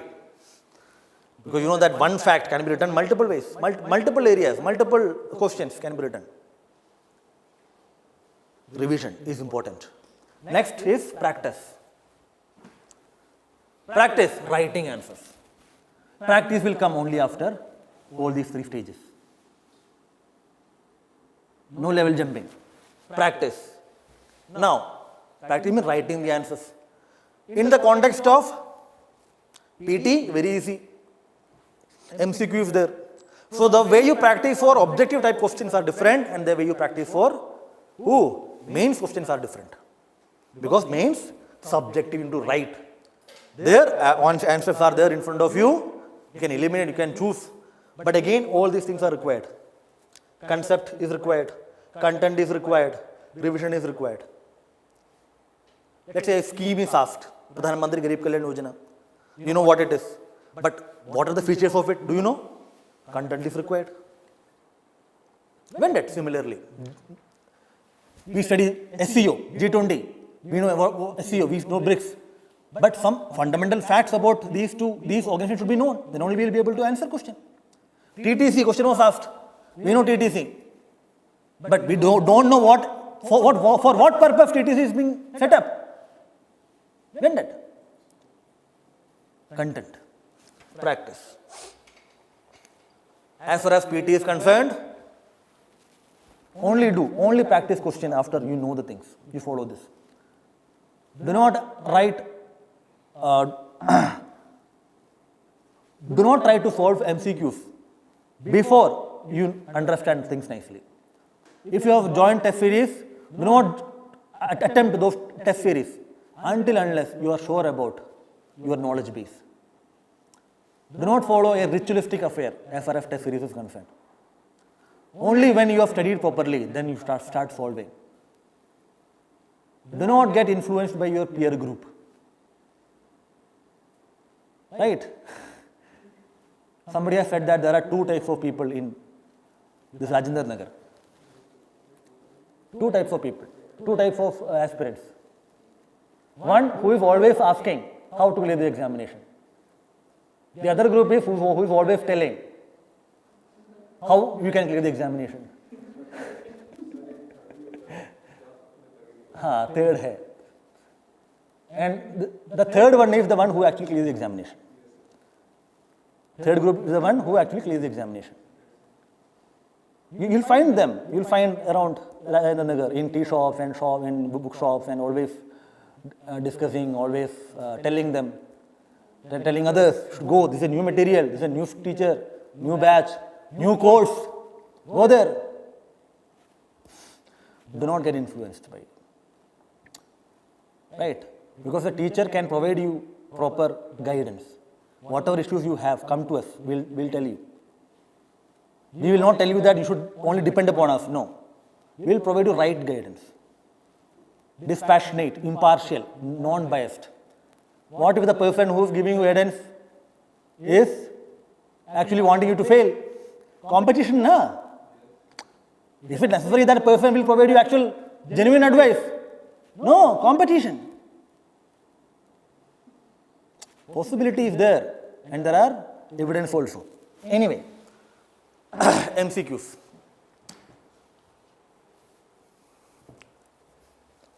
Mains examination. Before answering the question, before writing the answer, necessary to know the demand of the question and command of the question. I'll take one question, this question I'll take, and I'll explain. Virus of conflict is affecting the functioning of SEO. Virus of conflict is affecting the functioning of SEO. Virus is not only affecting human beings, COVID-19, COVID virus is affecting human beings. So UPSC thought that let us make a question on virus. So virus is not only affecting human beings, virus is also affecting Shanghai Cooperation Organization, SCO. Shanghai Cooperation Organization. We study about SCO for the time being, understand. This was created in 2001, right? A Eurasian Security Organization. Eurasian means that region of Asia and Europe, which cannot be categorized into either Asia or Europe. Eurasia, Europe and Asia. The areas of Russia having proximity with Europe, some aspect of the Central Asia, etc. But anyway, Shanghai Cooperation Organization is a Beijing headquartered international political security organization established in 2001. Later, membership were expanded. As of now, there are 9 members in SCO. India and Pakistan became members of SCO in 2017.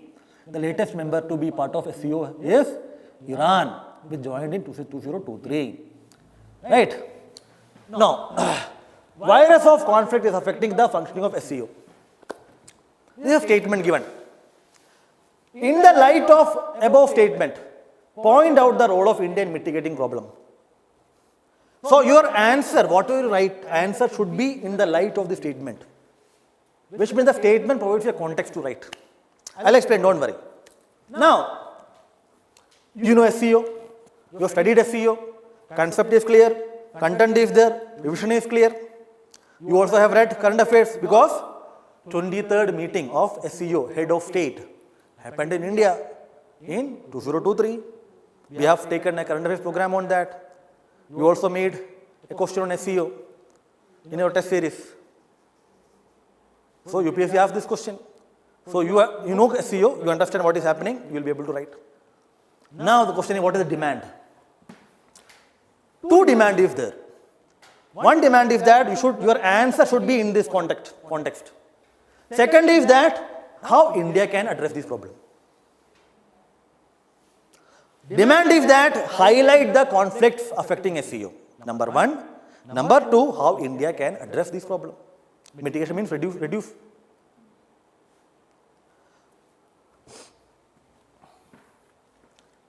So the demand is two. First demand, highlight, explain the conflict. Or put it differently, what is the virus of conflict affecting functioning of SEO? What are the various types of conflict which are affecting the working of SEO? Number one. Number two, how India can take the leadership. What India can do to address them. Very easy.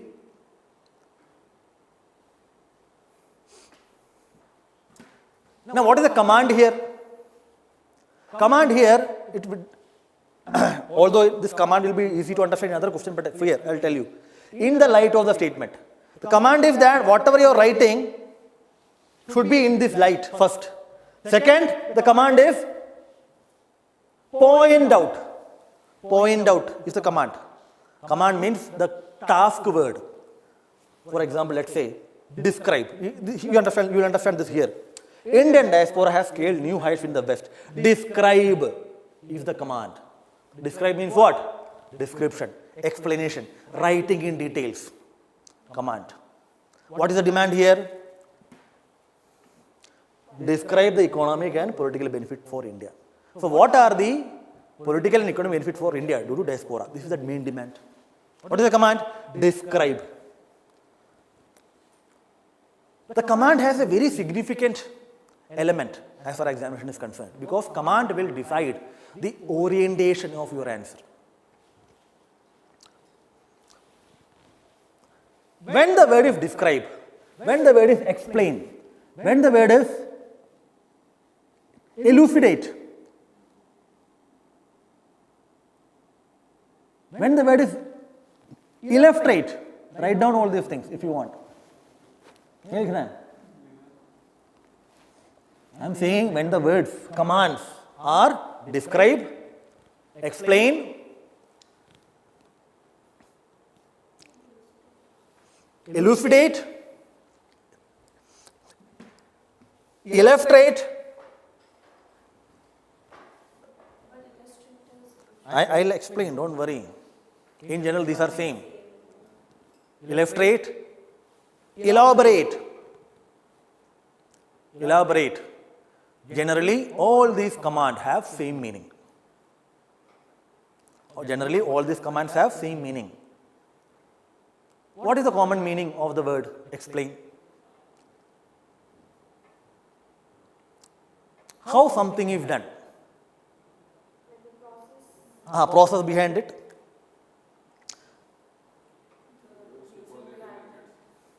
Can you see any difference between explain and describe? If let's say the word is explain its here, explain its economic and political benefits for India, will your answer be different? No. Here it will not be. Describe means writing down, detail, description. Describe yourself, my name, my height, my qualification, whatever that might be. When that, describe this table. Similarly, describe its economic and political benefit. What are the political economic benefit available to India because of diaspora? Explanation, explain in detail. If you explain, then you are writing something in detail. For describe and explanation, here no difference. Illustrate. Whenever the word illustrate is given, it is necessary to provide example, detailed example. I mean, it is necessary to provide detailed example or case study.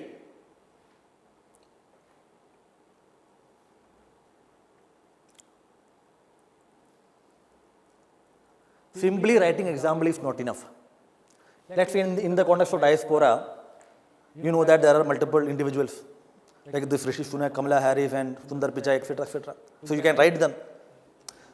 But if the word is illustrate, then you have to take one example and explain it properly.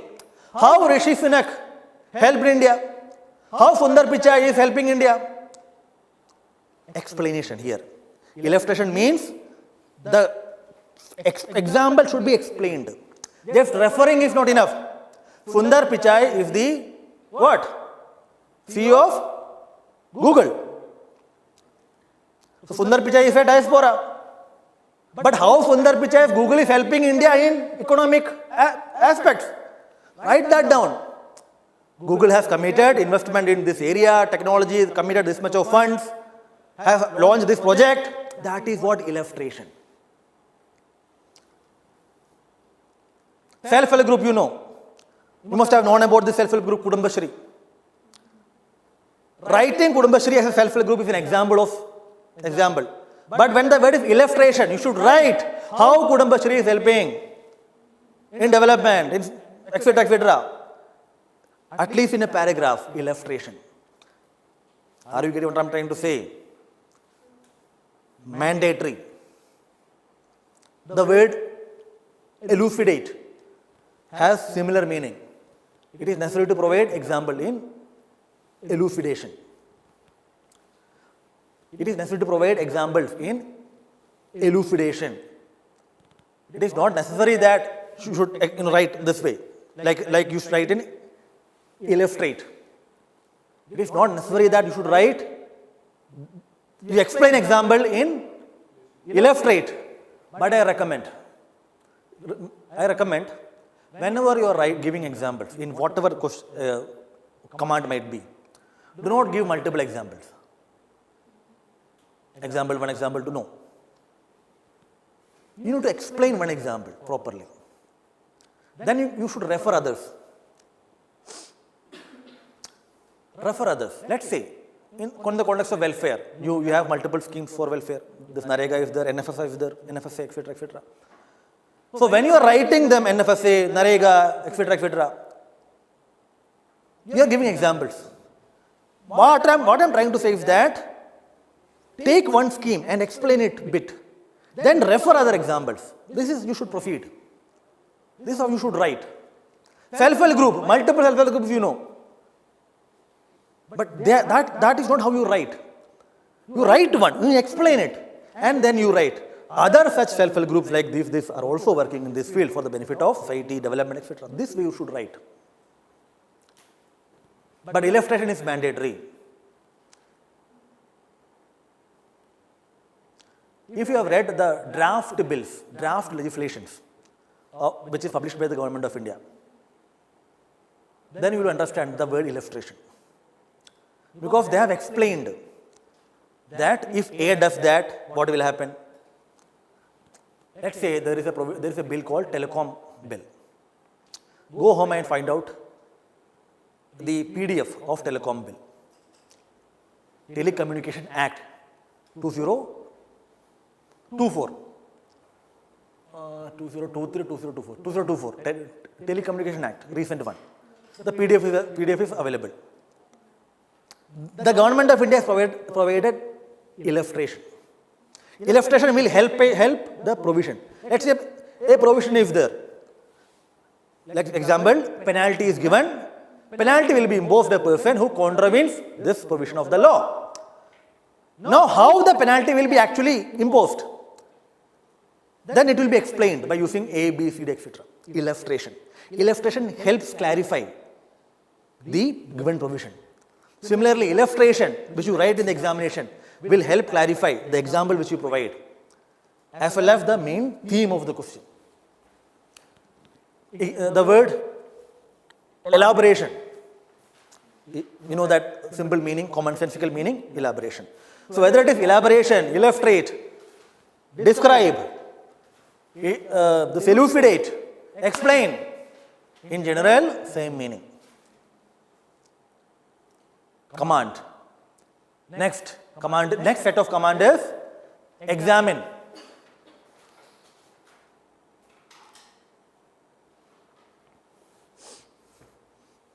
Next command is examine. Your paper, your answer is being examined by the examiner. Isn't it? Examination. What is the meaning of the word examination? Scrutiny. Yes. So when you do that scrutiny, what are you exactly trying to do? Looking at the positive aspects, good aspects, weak aspects. And generally when your paper is checked, the examiner in institutions, examiner will give comment. What should be done? Also point out weaknesses. Whenever the word examine is given in the question, it is necessary to write the weaknesses, problem associated with the given scheme or given question. Let me provide you an example here, if it's possible to provide. Yes, let's take this. Instead of describe, the word is examine. Examine its economic and political benefits for India. Now it is examine, which means there is a problem, there is some issues, weaknesses with respect to the diaspora. I'll give you I'll give you one thing. Let me provide this. Not this one. It's a comment. This is a question which we made as far as our test series is concerned. Dealing with Indian diaspora. The question UPSC asked with respect to diaspora. The question is, although the Indian diaspora is a critical enabler, driving India's regional and global ambitions, it is divided along identity and ideological moorings. Comment. Let's, for the time being, the command word is examine. The command word is examine. Then how will you write? What the question is saying, the diaspora is a critical enabler, which means the diaspora has political economic benefit to India. There are multiple benefits as far as diaspora is concerned. However, or although, and this diaspora is also helping to India for what? Achieving India's regional and global ambition. We want to become Vishwaguru. Isn't it? Isn't it? Yes or no? Yes. And we also want to become the leader of Global South. So we have a lot of ambitions. So how diaspora can help us? Multiple ways are there. But it is divided along identity and ideological moorings. Although diaspora can help us in multiple ways, diaspora is divided. Division in diaspora. Diaspora is not a unified whole. Division. Wherever there is division in a community, then the community cannot work properly. Do you think that if there is division in diaspora, the contribution which the diaspora can provide to India can be diluted? If the diaspora is divided, can the diaspora contribute to India? Had the diaspora is united, the freedom struggle of India. The problem was division, and Gandhi was able to bring everybody together. Because of that unity, we were able to throw out the British from India. So if the diaspora is unified, it will provide a coherent approach for India. Coherent, unified, steps can be taken by the diaspora. But if the diaspora is divided, then India's benefits from diaspora can be reduced. Are you able to understand? So when the examine comment is given, so most of our... No, wait, I have not explained. I'll give that. I'll explain, don't worry. Before writing the answer, what you need to do is, you need to write, there are two themes here in this question. Demand of the question. What are they? Critical enabler for regional and global ambition. First write that. How the diaspora is a critical enabler for India and regional global ambition. That should be written. Then you should write how it is divided along identity and ideological mooring. There is a division in identity and ideology. Let us explain what is that. Identity, caste-based identity, religion-based identity, isn't it? Region-based identity, linguistic identity, ideology, right-wing, left-wing, socialism. This division has become more acute these days. Serious. Depending upon the country and as well as depending upon the domestic policy of nations. I hope you will be able to connect the dots, what I am trying to say here. If you are not able to, then I will explain after the class. But the point I am trying to make is, there is division. Had the command here is explain, then what? These two demands should be written properly. You don't have to take an alternative viewpoint. You don't have to write or point out weaknesses in the statement. Explain. What will you write here? If it is explain, what will you write? Describe. What will you write? Elaborate. What will you write? Whatever is given, you will write. You will not write any criticism or any weaknesses or any other aspect. You will not write. The weaknesses, you don't have to do scrutiny of the statement. Whatever the statement is given, write accordingly. If it is examined, scrutiny is required, which means there is a problem with the statement. The statement also is, although it is saying so, we don't have to agree with the statement. We can say there might be division in diaspora, but that division is not that much, which will result into undermining India's interest. We have the opportunity to take an alternative viewpoint when the command is examine. Examine. If it is explain, no scope, write what it is. Criticism need not to be written. If it is examine, the statement need to be scrutinized, whether the statement is correct or not. First write the themes. First write what you write in explain or elaborate, how it is critically enabler and how it is divided. Then, but you should, after that you should write, if it is examine, what should write? It is true that recently there have been some instances where this division is seen in the diaspora, but more or less or largely the diaspora is a unified, coherent force which have enabled India in multiple dimensions. When the Prime Minister addresses the rally in the various countries, the diaspora has been an enthusiastic participant. Although there are divisions within this diaspora, whenever the national interests come, the diaspora has been a unified force. They forget their divisions and they work for the interest of the country. This way, whenever question comes when they examine in other subjects or in other questions in IAR, you will understand this. Examine. I will give another example, which you will understand very easily. The actions of the governor in recent times have been against the principle of cooperative federalism. Examine. How will you write?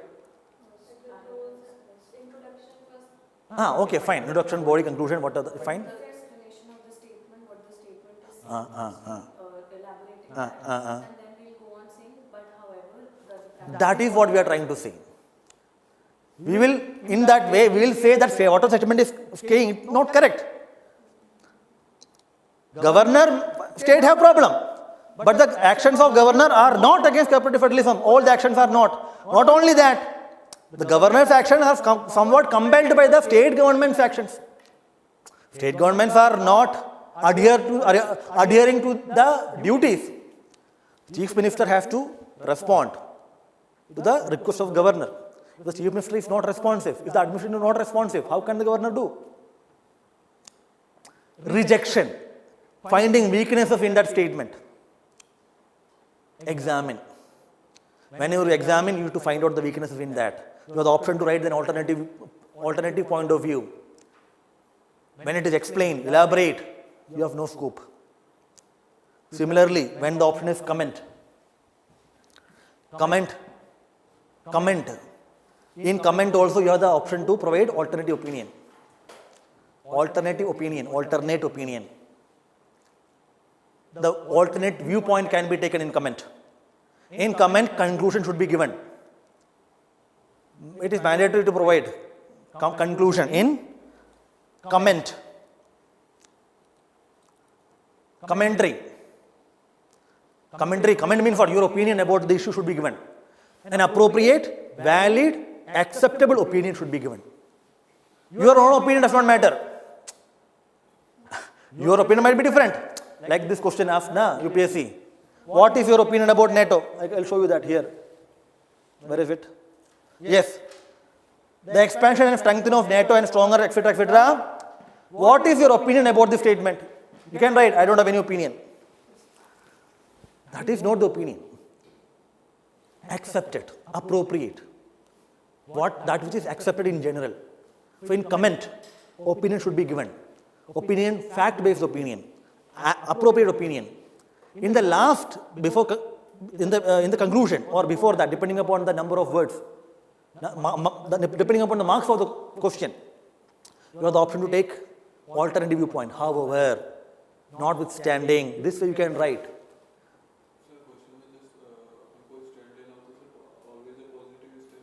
It's not at all necessary. There are some questions where I'll explain that later. Give me 2 minutes. Examine. Understood how it is. Comment. You have the option to provide alternative viewpoint. Right?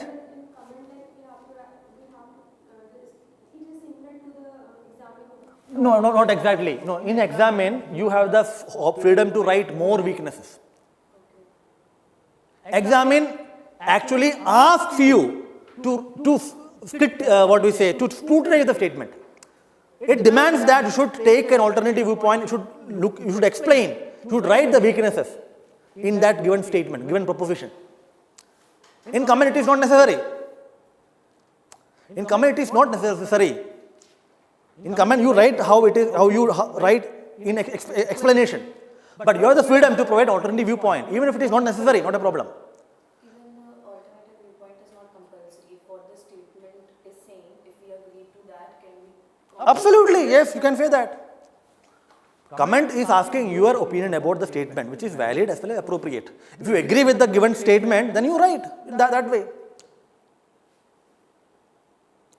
Or you can write in this way, although there are some problems with respect to this particular issue, they can be addressed by using what we say. This you can write that way forward. What is mandatory in comment is conclusion. An appropriate conclusion should be given. You have the option to take an alternative viewpoint, however, not a problem. But in examine, you should look at the weaknesses. It is mandatory for you to scrutinize the statement. In this comment question, which one? This one. Even if you have not written this way, which way, okay, although there are some divisions, etc., but the diaspora is unified whole, and these divisions are not acute. You have to write this in examine. But in comment, it is not necessary. In comment, you write that yes, the diaspora has an important place as far as Indian foreign policy is concerned, and there are challenges of division and ideological moorings. However, steps need to be taken to address these challenges. This is a view, opinion. So one more question. So when you are saying that conclusion is very important, so usually what we write in the conclusion is that for the basic questions which are describe or etc., in the end as conclusion we write weakness is not asked, but one para we just write these are the problems or so and so. But whatever. Now when we are writing a conclusion here, so when you are saying the conclusion is very important here, so that means that we have to give a way forward, or is it that the conclusion should be something which is summarizing or giving extra information? Wait, fine. Let me come here then. I'll explain this. Structure means what? How you write an answer. Like she said, introduction. Your name? Name. Introduction, body, conclusion. This is how you write. Now the question is, there are multiple ways of writing this introduction. Introduction can be started with a definition. Definition of something. In the context of diaspora, use diaspora as the diaspora the term diaspora indicate or means this, and you can start with India has this much of diaspora, this way you can write. Or you can write in this manner. Recently the government of India has been focusing on the force multiplier, that is Indian diaspora, to provide multiple benefits to India. In fact, we will study in the context of India's foreign policy evolution. We are in the sixth phase of India's foreign policy. So in the sixth phase of India's foreign policy, which is energetic diplomacy, we will study that later, diaspora is an important constituent of that foreign policy. That is why whenever the external minister goes, prime minister goes, whoever goes, they generally what? Meet, interact with the diaspora. So importance of diaspora. So you can write in that manner. Recently the prime minister visited USA and etc., and there was a interaction between large sections of the Indian diaspora who have committed that they will contribute to the development and governance of India. This manner. Or you can write in this manner. Sundar Pichai recently, the Google CEO, has announced that he will set up this technology park, etc. in this way. This way you can write. Multiple ways of writing.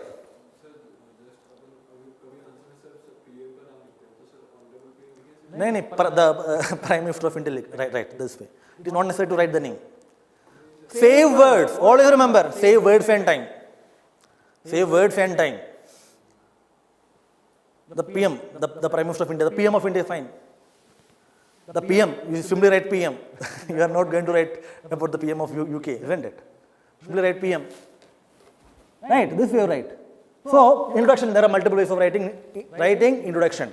Similarly, SEO question. You can start with SEO. 23rd meeting happened in India. 23rd meeting, kahan par hai? India mein. This one, our question. And UPSC question, virus of conflict. Joining the SEO has been a key part of India's stated ambitions. There is exam in here, you see. On multi-alignment and strategic autonomy while becoming a balancing power in the world. Examine. This statement is our statement. I mean, we create, we don't copy paste things. Very difficult. In fact, I used to say that our questions are more difficult than UPSC questions.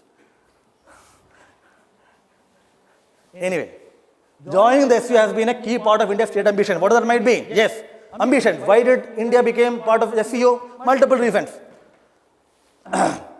But the stated ambitions are being given here. What are they? Multi-alignment, strategic autonomy. We'll study multi-alignment, strategic autonomy later, don't worry. While becoming a balancing power in the world. So, three major things. Balancing power, multi-alignment, and strategic autonomy. But where is examine? Which means there's a problem, some weaknesses.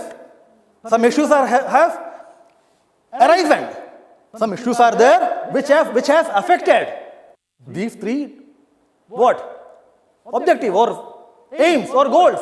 What are they? If it is describe, simply write. But nobody will frame a question with describe command. The reason some commands are given, the reason why a specific command is given, there is a reason. Because we cannot accept this fact. There are problems, but the examine word is given because we need to take an alternative viewpoint, because we cannot accept this fact. Why the word examine is given? The government of India was the 23rd meeting happened in India. Virtual meeting happened. Virtual. Not physical meeting. So the question arose was, the planning was for physical meeting, offline, not online. But suddenly the decision was changed. That too without adequate prior notice. So when something physical is changed into virtual, does it indicate the relative, does it indicate less importance, less relevance of this organization?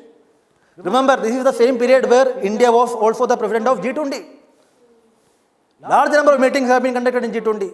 Summit happened where India, the host, as Indians are very good hosts, it is reported that the government of India served the guests in silver bowls, silver or gold bowls, crockery, not normal steel or aluminium, but gold or silver. So much things are being done as far as G20 is concerned. Now suddenly what has happened to SEO? Whether replacement of the actual physical meeting with a virtual meeting indicate less relevance as far as SEO is concerned. India wanted to be a member because of multi-alignment, strategic autonomy, balancing power, etc., etc. Now why are you doing this? Examine. Had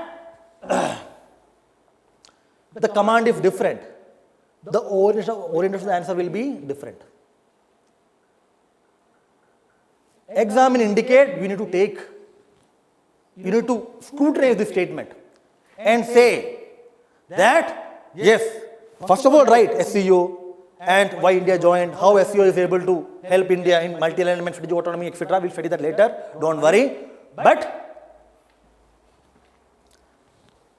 there are some developments which happened recently which have resulted in seemingly undermining the attainment of these objectives. Examine. Number one issues, virtual meeting.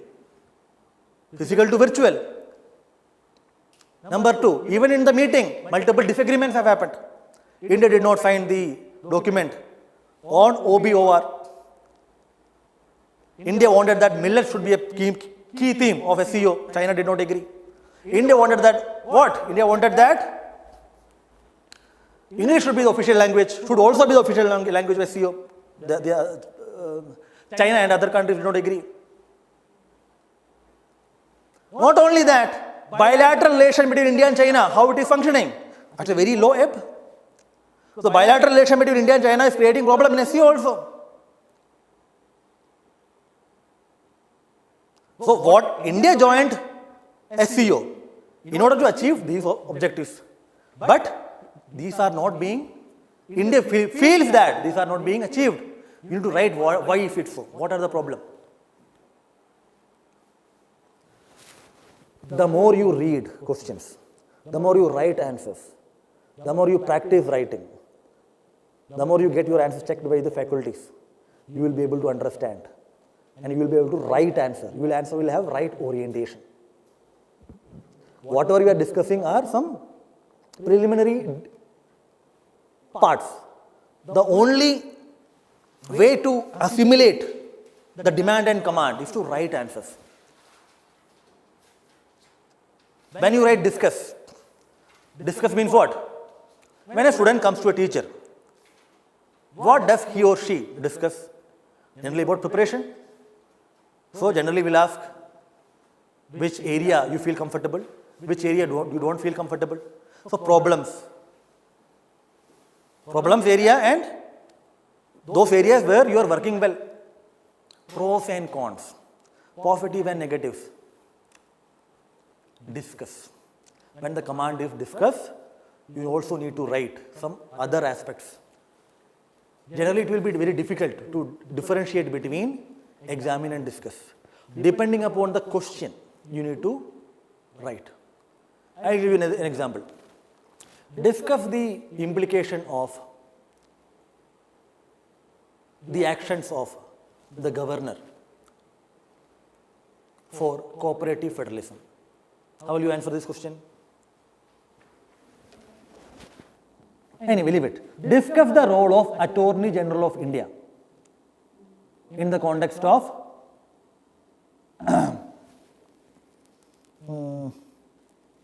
discuss the role and function of the Attorney General of India. 10 mark. How will you write?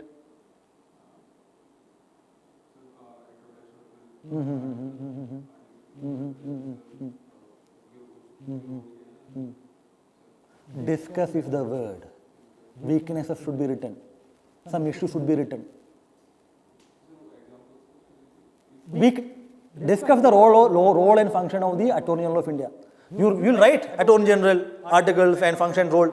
Then you should write that discuss. Attorney General for India. But Attorney General has become Attorney General of India. That I'll explain later. Attorney General does not have faculty of tenure. Pleasure, which means what? Attorney General has to follow the orders, direction of the government. Attorney General is an independent constitutional function as per the Constitution. But because of lack of faculty tenure, because of the control of the government, and pleasure and various other aspects, Attorney General is unable to perform what? The required constitutional duties and functions. Attorney General should assist the High Courts and Supreme Courts to arrive at correct constitutional position. Attorney General should advise the government what is the correct law and the constitutional aspects.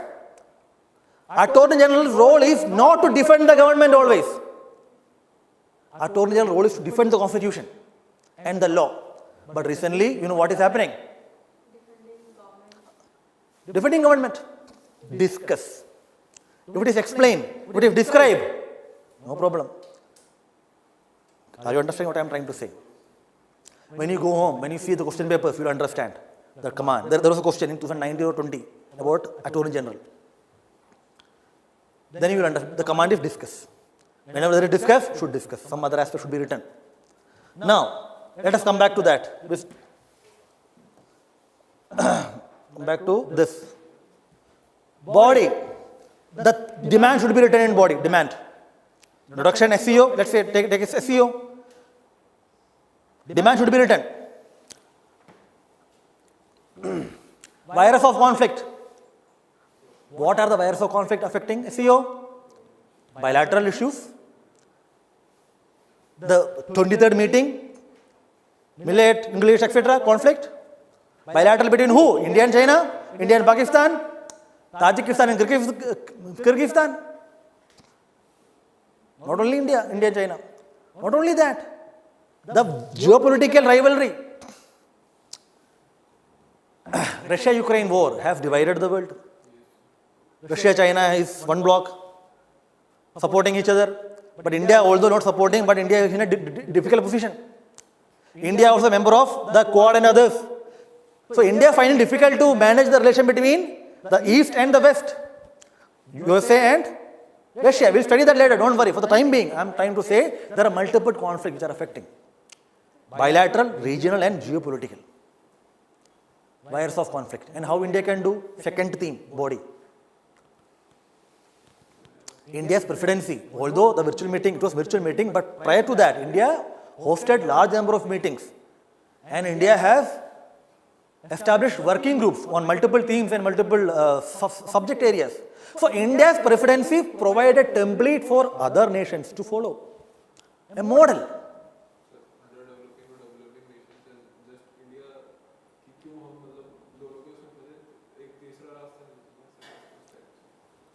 Yes, the point is that he is trying to say, I understand that. India has never been an aggressor in the context of international relations. India has always respected the sovereign equality of nations. India has always adopted consensus and peaceful resolution of disputes. So India can take a leadership, to resolve the virus of conflict in SEO. Similarly, India can also devise the strategy that we will not bring the bilateral conflict into SEO. Bilateral is different, regional is different. Multiple ways of doing it. Body. Now, what was the command? The command was very easy. Point out. So you don't have to write some negative, something else, etc., etc. Now the question is way forward. There are two ways of writing it.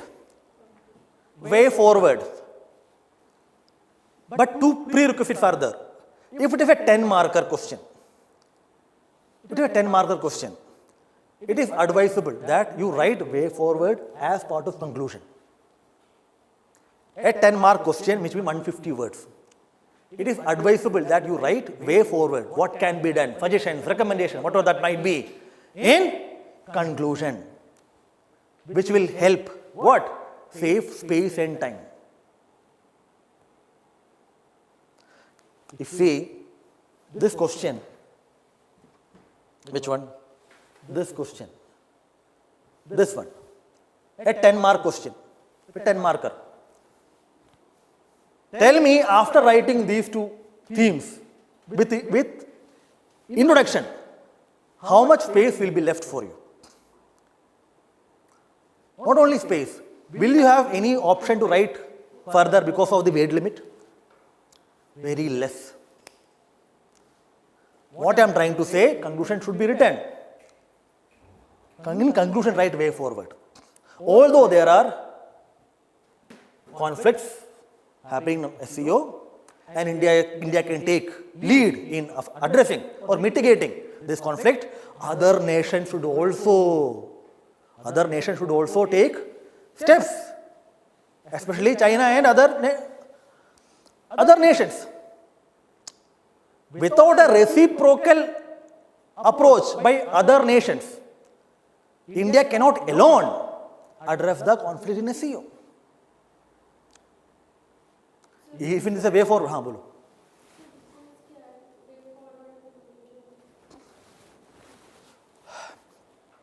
Way forward indicate what should be done to address a particular issue. Way forward indicate recommendation. Way forward indicate suggestions. In way forward you can write committee recommendation or any other recommendation which you have. Conclusion provides a summary, or conclusion summarizes all your argument. Conclusion summarizes whatever you have written in the entire answer. But it is difficult for you to summarize whatever you have written in conclusion. Conclusion is the closure of the answer. Conclusion closes the answer. Closure. Conclusion provides the view of the individual writing their answer.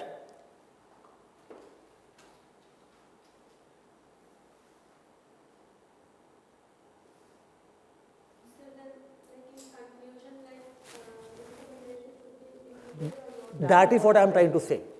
It depends upon two factors. Number one, number of words, number of marks. If you have a 10 marker, it is advisable to write way forward in conclusion. Merge them in paragraph. Conclusion should be written in paragraph. Remember, conclusion should be written in paragraph. Conclusion in paragraph. Way forward, you can write in points. So that is the difference between way forward and conclusion. Conclusion cannot be written in paragraph, point form. Conclusion should be written in paragraph always. And every paragraph should have at least 3 to 4 sentences. Every paragraph. There cannot be a paragraph with 1 line or 2 lines. So, sir, when we were saying that in comment, the conclusion is very important. So, we are supposed to give a summarized viewpoint or a viewpoint that the individual has. In the end, so the conclusion becomes important. So in other people also they said that you shouldn't end your answer with points. So you cannot enter. No, this is not appropriate. Do not end the answer with points. The word conclusion means concluding. When you write points, the points will make your conclusions so-called open-ended. Conclusion should close your argument, closing arguments. You must have seen debates, closing argument. You must have seen how the lawyers argue, closing argument, close. Conclusion also provides you another opportunity to provide value to your answer. Even the point which you have written, the content, body, etc. might not be relevant or have some problem. If the conclusion is appropriate, the view is appropriate, the opinion is appropriate, it will create the impression to the examiner, yes, this individual knows things. So conclusion provides another opportunity to make your answer beautiful, make your answer relevant. Do not end the conclusion with points. Do not end the conclusion with diagrams. and also like new information should not be given. For example, It can be. No, not a problem. If you are writing way forward within conclusion. So way forward generally will be new information, no? That does not matter. So if we are not explaining that, for example, something happened recently, and the question is more about a statement. So you have explained the statement, you've given the weaknesses, etc. And in the end, the conclusion when you are coming to, for example, there is a certain point which is not so relevant, but has a medium kind of importance. So we can just write that, but also this has been also happening. So with coming time or whatever the necessary requirement is, we can do that. Depending upon the number of marks, depending upon the number of words, depending upon your knowledge. Way forward. If you don't know, then don't write. If you don't know, don't write. And it might not be possible to write way forward in everything. But always keep this in mind, at least for the first 10 to 12 questions. Follow a proper structure this way. Conclusion, everything. While I am saying that it is mandatory to write conclusion for comment, I am not saying that it is not necessary to write conclusion for other commands. Write it. But when you reach 19, 20, etc., you may not be having the energy and knowledge and time to follow the proper structure. Then some kind of deviation can be accepted. Right? It is acceptable.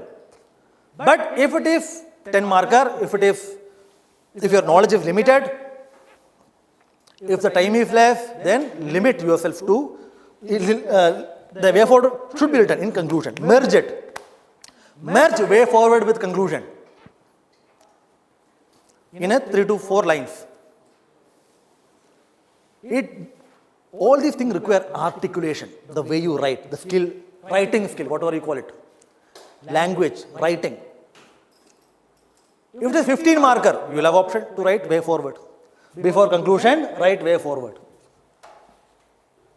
Now the question is, if it is necessary to write way forward, the word way forward should be written. It is not necessary to write that way.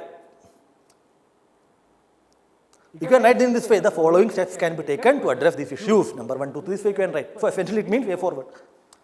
If you want to write way forward, it will make more, it will make the answer artificial. It is not necessary to write that way forward word. Right? Not necessary. But if you want to write in 2, 3 answers, you can. But there are multiple ways of writing way forward without writing way forward. Getting what I am trying to say?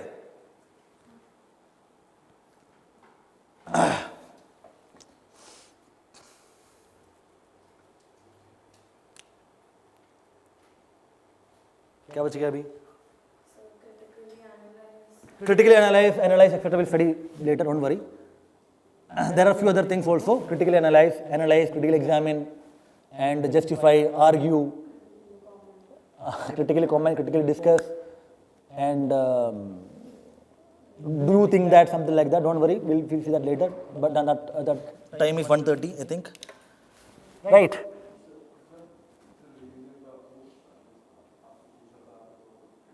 Yeah, wait.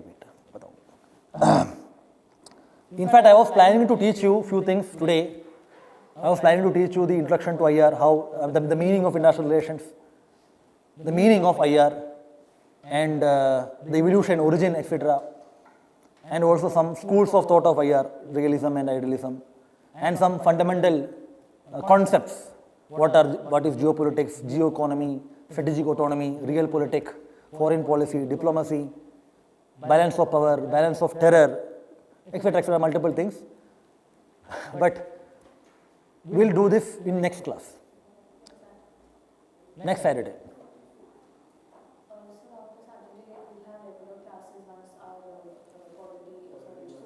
But I think as far as the schedule which I have, the regular class will be from March 9 or 11.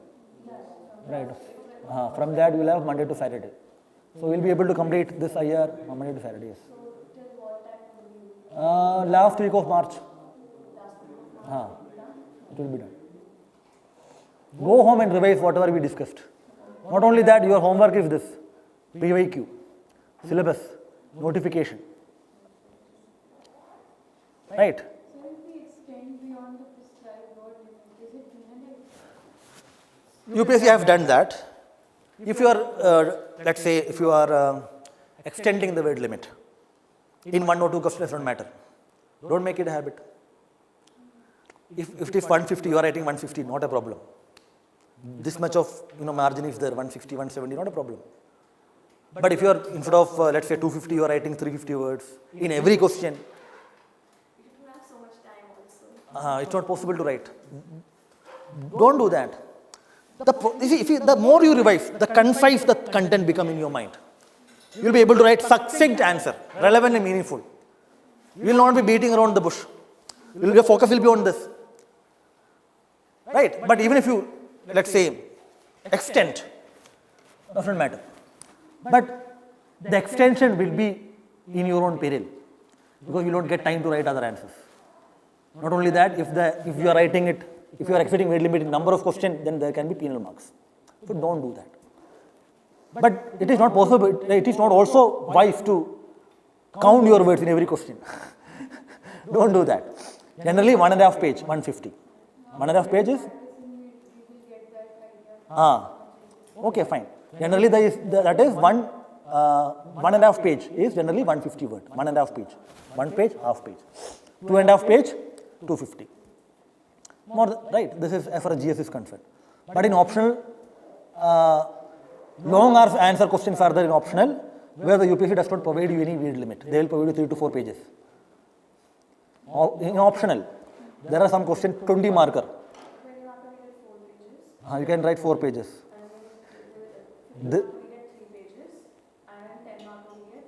The point is that even if UPSC give you 3 pages, 4 pages, don't write that much. Limit yourself to 250 to 300, something like that, as far optional is concerned.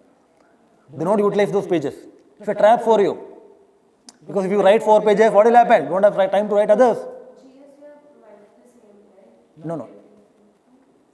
In GS, 2 pages are given, including the question, as far as 10 mark is concerned, and 3 pages are given for this 15 marker. But 20 marker question in optional subject, you will have as a 20 marker, 4 pages, something like that. But don't use them. But it is necessary to cut them. Right? Karna. It is mandatory. You make the habit. The questions we are also not attempting, like we get the choice in like option. All those unused pages should be struck off. Yes. 1 line is necessary. Fine. So, anything else you want to ask? Revision.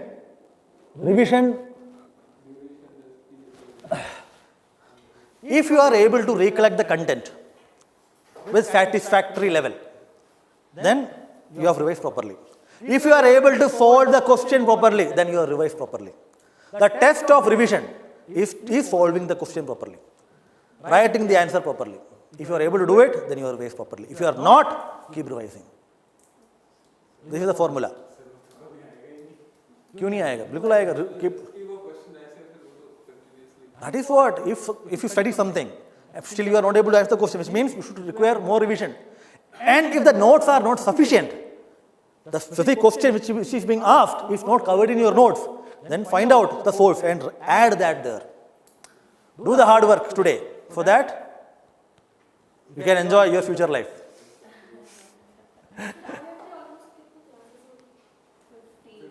In general 15, but it will be more than that, don't worry. I'll cover everything. Even if it is, right, don't worry. End of March will be done. We will also prepone the class later, depending upon the requirement, don't worry. Everything will be taught. Right? Anything else? Chaurasya, Yash, Devendra, and other YouTube students? Anything you want to ask, you can. But the preliminary work should be done. Then only you can build your foundation. The preliminary work is this: syllabus, questions, newspaper should be read properly. Newspaper, right? Anything else? Okay, then all the best. Thank you so much.